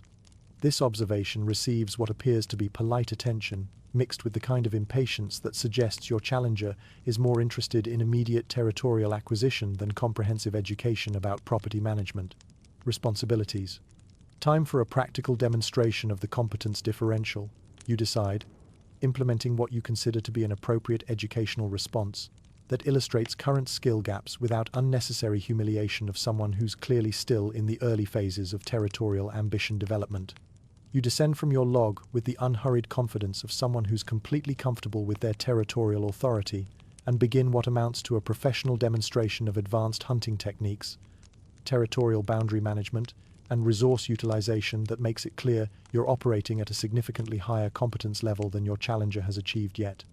The demonstration proves both educational and diplomatically effective, illustrating the practical skills required for successful territorial management, while providing clear evidence about current competence differentials that make immediate territorial transfer inadvisable for everyone involved. Perhaps, you suggest with the tone of someone offering helpful career advice, you might consider focusing on skill development and territorial experience before attempting acquisition of established properties that require advanced management capabilities. The young challenger receives this feedback with what appears to be grudging recognition that territorial acquisition might be more complex than initially anticipated, combined with the kind of deflated enthusiasm that comes from discovering that confidence isn't automatically convertible into competence. Obviously, this represents a valuable learning experience for someone who's just beginning to understand the complexities of territorial management, you think. Watching your challenger begin what appears to be a strategic withdrawal that preserves personal dignity while acknowledging current competence limitations. The territorial challenge resolves through what amounts to patient education rather than dramatic confrontation, leaving you with renewed appreciation for your own accumulated competence and mild nostalgia for the kind of youthful optimism that makes territorial acquisition seem like a straightforward matter of adequate determination rather than the complex skill set that it actually requires. Definitely successful territorial defense through professional mentorship rather than unnecessary conflict escalation. You conclude, returning to your log with the satisfaction of someone who's handled a potentially challenging situation through wisdom and experience rather than drama and intimidation. Years pass with the rhythm of seasons, each cycle adding another layer to your understanding of the woodland's patterns, until you've learned to read the subtle signs of weather changes with the precision of someone who's made every possible mistake at least once, and retained the educational value of each miscalculation. You've developed an internal calendar that operates independently of human concepts of dates and schedules, calibrated instead to the reliable indicators that actually matter for woodland survival. The angle of morning sunlight through the canopy, the frequency of bird migration patterns, the depth of evening dew, and the particular quality of air pressure that arrives exactly 3 days before significant weather changes. This is what seasonal expertise feels like. You observe during one of those perfect autumn mornings when every environmental indicator aligns to predict exactly the right conditions for productive foraging, efficient territorial maintenance, and optimal preparation for the winter months ahead. The confidence that comes from understanding the rhythm of your environment well enough to anticipate its needs rather than just reacting to its surprises. Your hunting activities have evolved beyond seasonal adaptation into something that might be called seasonal optimization, with strategies that account not just for current prey availability, but for the predictable patterns of invertebrate behavior throughout the annual cycle. You know which hunting grounds will be most productive during the early spring emergence, which techniques work best during summer abundance, and how to maximize autumn preparation efficiency without exhausting yourself before hibernation. The elaborate preparation rituals that once seemed necessary for seasonal transitions have been streamlined into efficient routines that accomplish the same objectives with considerably less drama and significantly more confidence. Your autumn food storage operates according to tested procedures that account for preservation challenges, storage security, and hibernation consumption patterns. Your winter shelter selection follows established criteria that balance comfort, safety, and accessibility based on accumulated experience rather than theoretical projections. Obviously, this represents the successful completion of the learning curve that separates amateur seasonal management from competent annual cycle navigation. You conclude during one particularly smooth transition from summer abundance to autumn preparation that proceeds without any of the anxiety or uncertainty that had characterized your early seasonal experiences. Your territory management has developed the kind of seasonal flexibility that allows for optimal resource utilization throughout the year without compromising long-term sustainability or defensive capabilities. You've learned which boundaries can be temporarily adjusted during different seasons, which resources require careful conservation during challenging periods, and how to maintain territorial authority even during hibernation periods when direct enforcement isn't possible. The weather prediction skills you've developed prove valuable not just for immediate tactical decisions, but for strategic planning that extends weeks or even months into the future.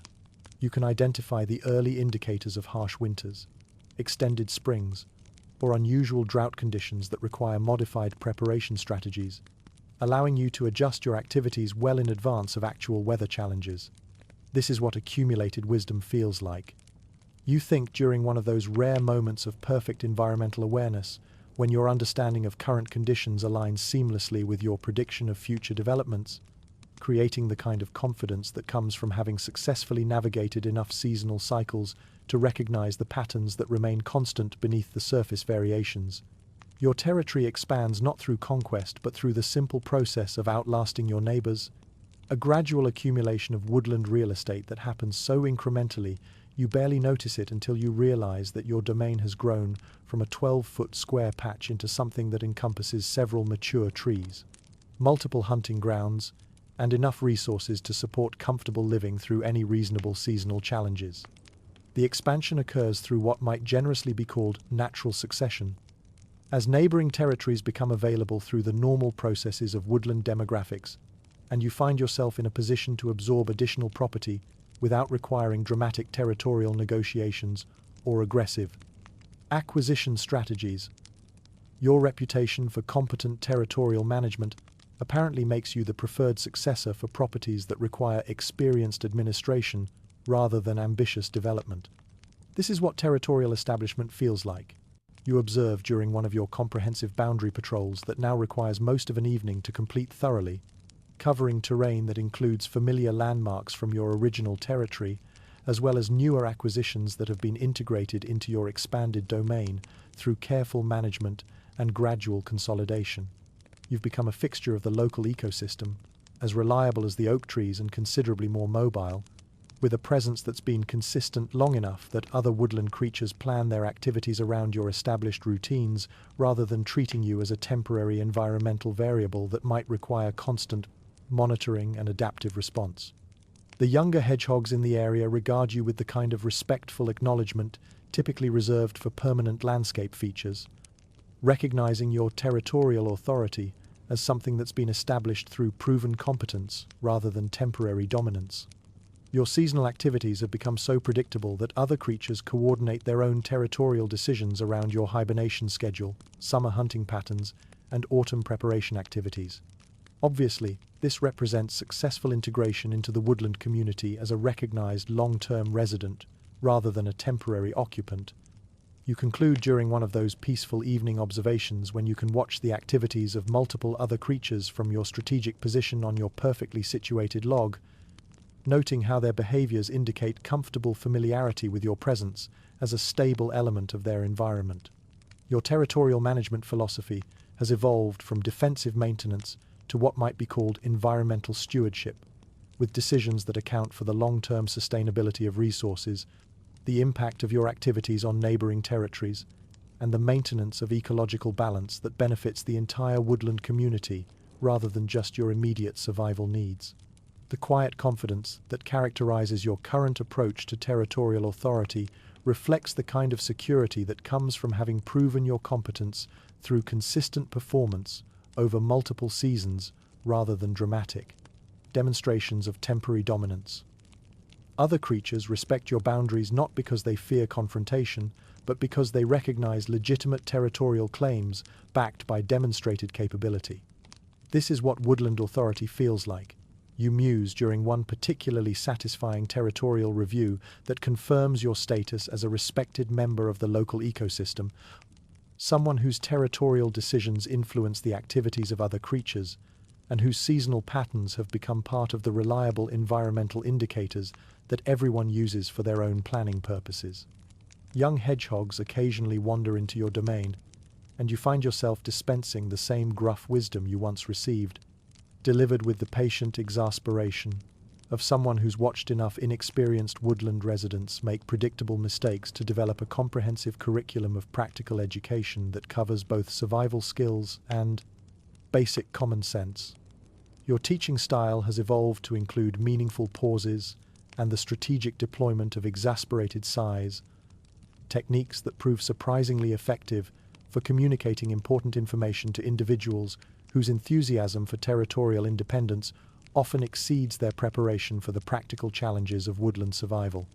Obviously, this represents the natural progression from student to instructor that characterizes successful skill development in any complex field. You think, during one of these impromptu educational sessions, watching a particularly confident young hedgehog attempt hunting techniques that demonstrate impressive determination and concerning lack of practical experience.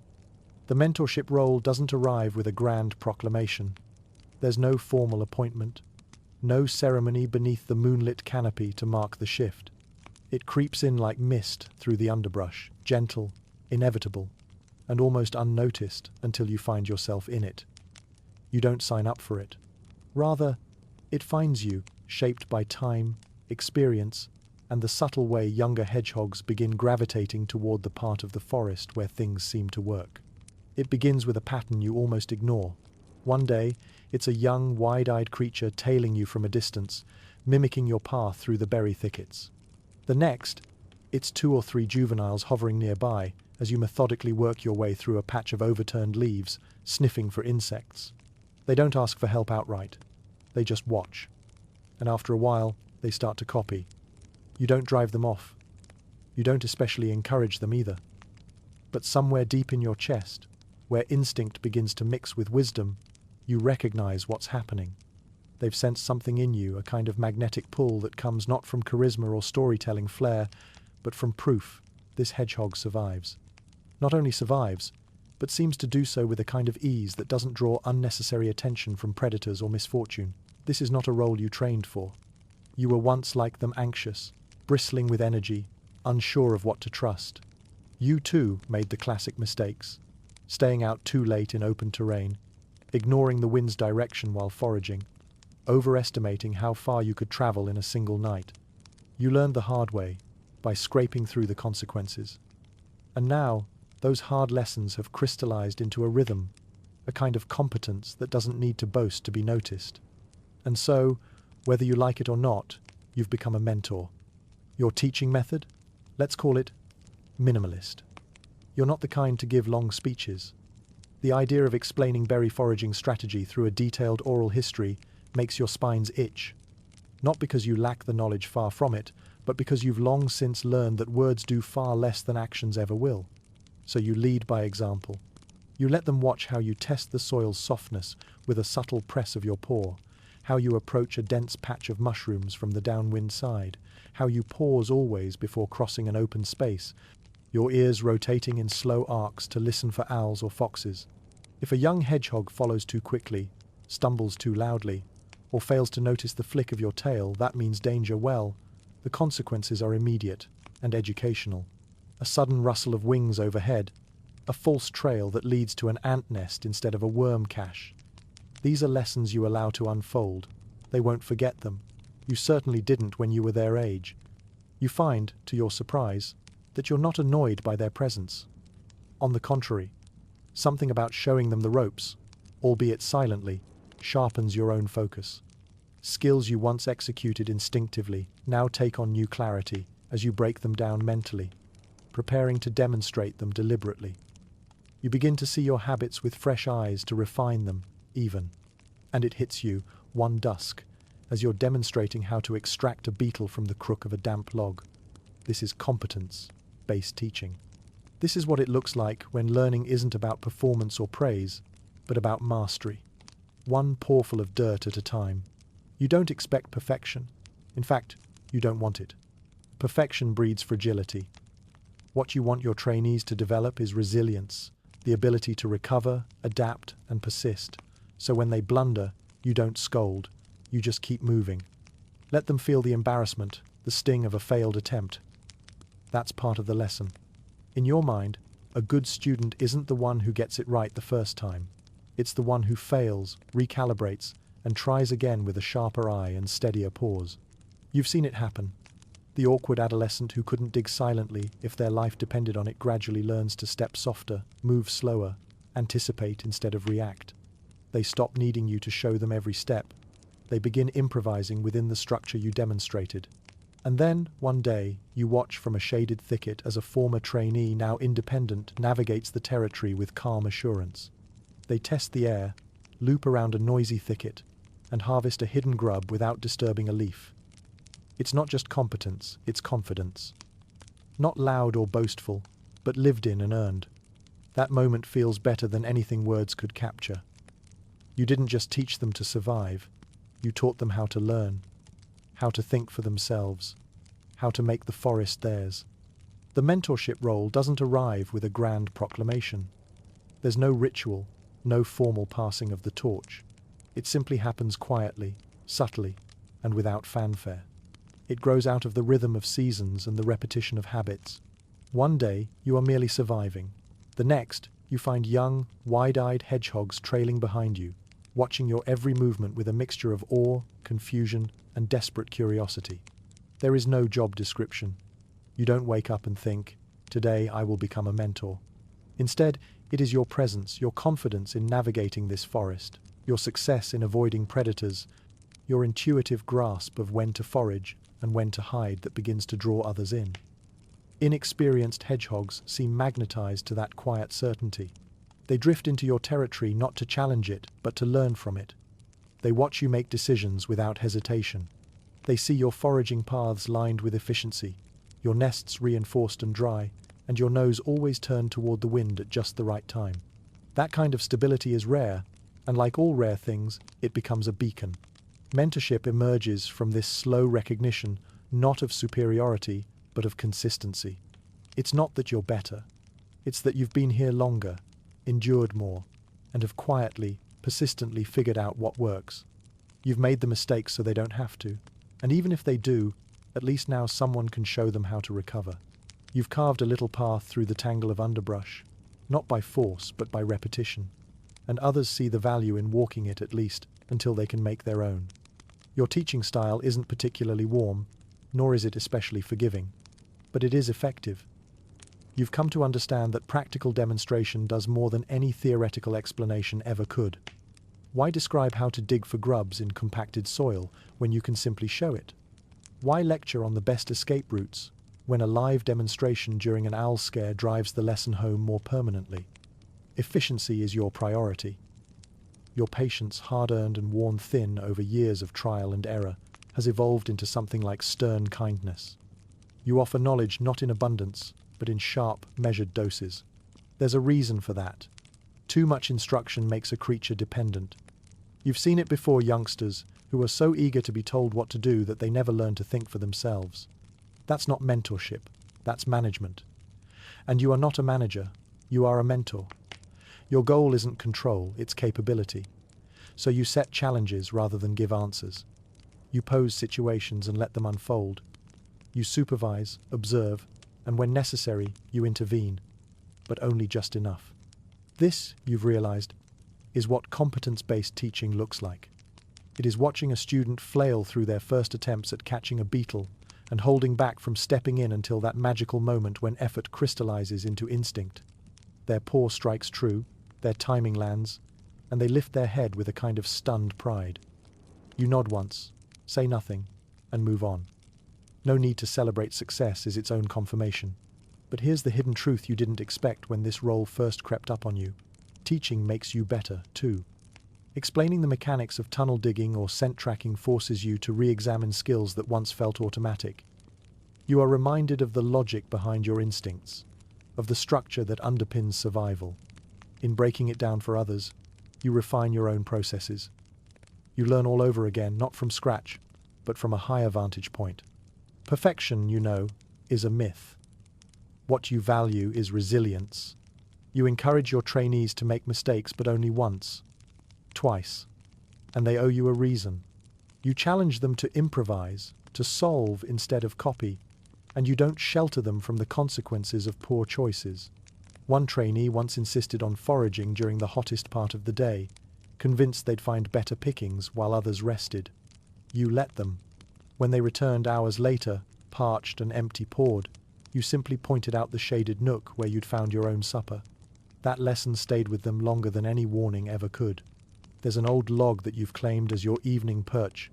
It's nothing special to the untrained eye, but to you, it's perfect. Angled for a breeze, nestled among ferns, close to the best beetle grounds and far from the fox trails. From there, you survey the territory you've come to know like the back of your own paw. Every corner, every root, every seasonal bloom has been catalogued through years of exploration. There are no surprises here, only reminders. It's a place shaped not just by occupancy, but by care. You didn't conquer this territory. You collaborated with it. Your presence here isn't a disruption, it's a harmony. You take only what you need, and in return, the forest yields its quiet bounty. This is not the frantic scrabble of youth anymore. This is equilibrium. There was a time when every rustle in the underbrush made your quills rise in panic. When weather changes felt like threats, and every day brought the possibility of catastrophe. But that time has passed. You've adapted. You've endured. The floods of spring, the droughts of summer, the predatory migrations, they no longer shake your core. They are just events. Challenges to be accounted for, not reasons to despair. This is the reward of longevity.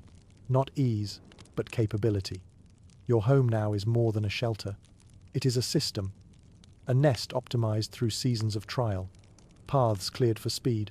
Landmarks etched into your mental map. Food caches stored with foresight, not desperation. Everything you need is provided not by luck, but by design. And in that design lies the quiet triumph of your life. You've made survival sustainable. You've made it feel, dare you, say it simple. As dusk deepens and the air cools, you hear the forest settle into its nightly rhythms. The hoot of an owl in the distance, the scratch of beetles under bark, the whisper of leaves shifting overhead. Each sound is familiar.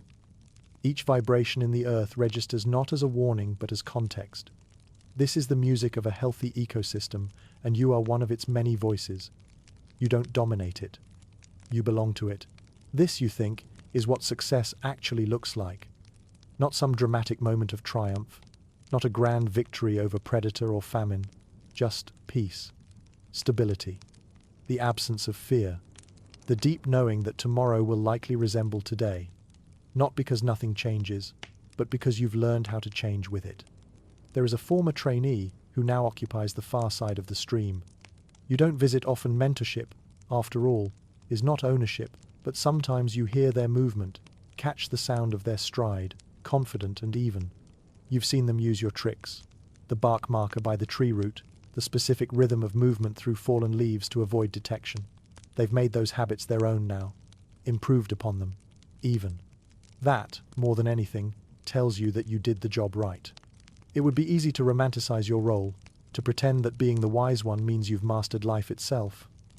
But the truth is simpler and more honest. You haven't solved everything. You still get things wrong. You still have days when prey eludes you, or when your joints ache from a poorly judged tumble. But you recover faster now. You know what to do. And knowing what to do, even in the face of uncertainty, that's the core of real competence. There's nothing flashy about your life. From the outside, it might even appear boring. But inside that routine is a kind of richness no excitement could replace. It's the richness of being prepared, of having systems that work, of living a life that no longer feels like a gamble. It's waking up knowing you have what you need, not because the forest is kind, but because you've learned to understand it. You think of the young ones again, those still bumbling through their first months of independent life. Some of them won't make it. That's the truth of the woods. But some will. Some will learn, adapt, survive. And if you've done your part right, they'll learn to thrive not because they copied you exactly, but because you taught them how to see, think, and decide for themselves. The stars emerge overhead, each one a familiar pinprick in the sky. You lie back against your log, the cool bark pressed against your spine, and breathe in the scent of moss and night. You're not worried about what tomorrow will bring.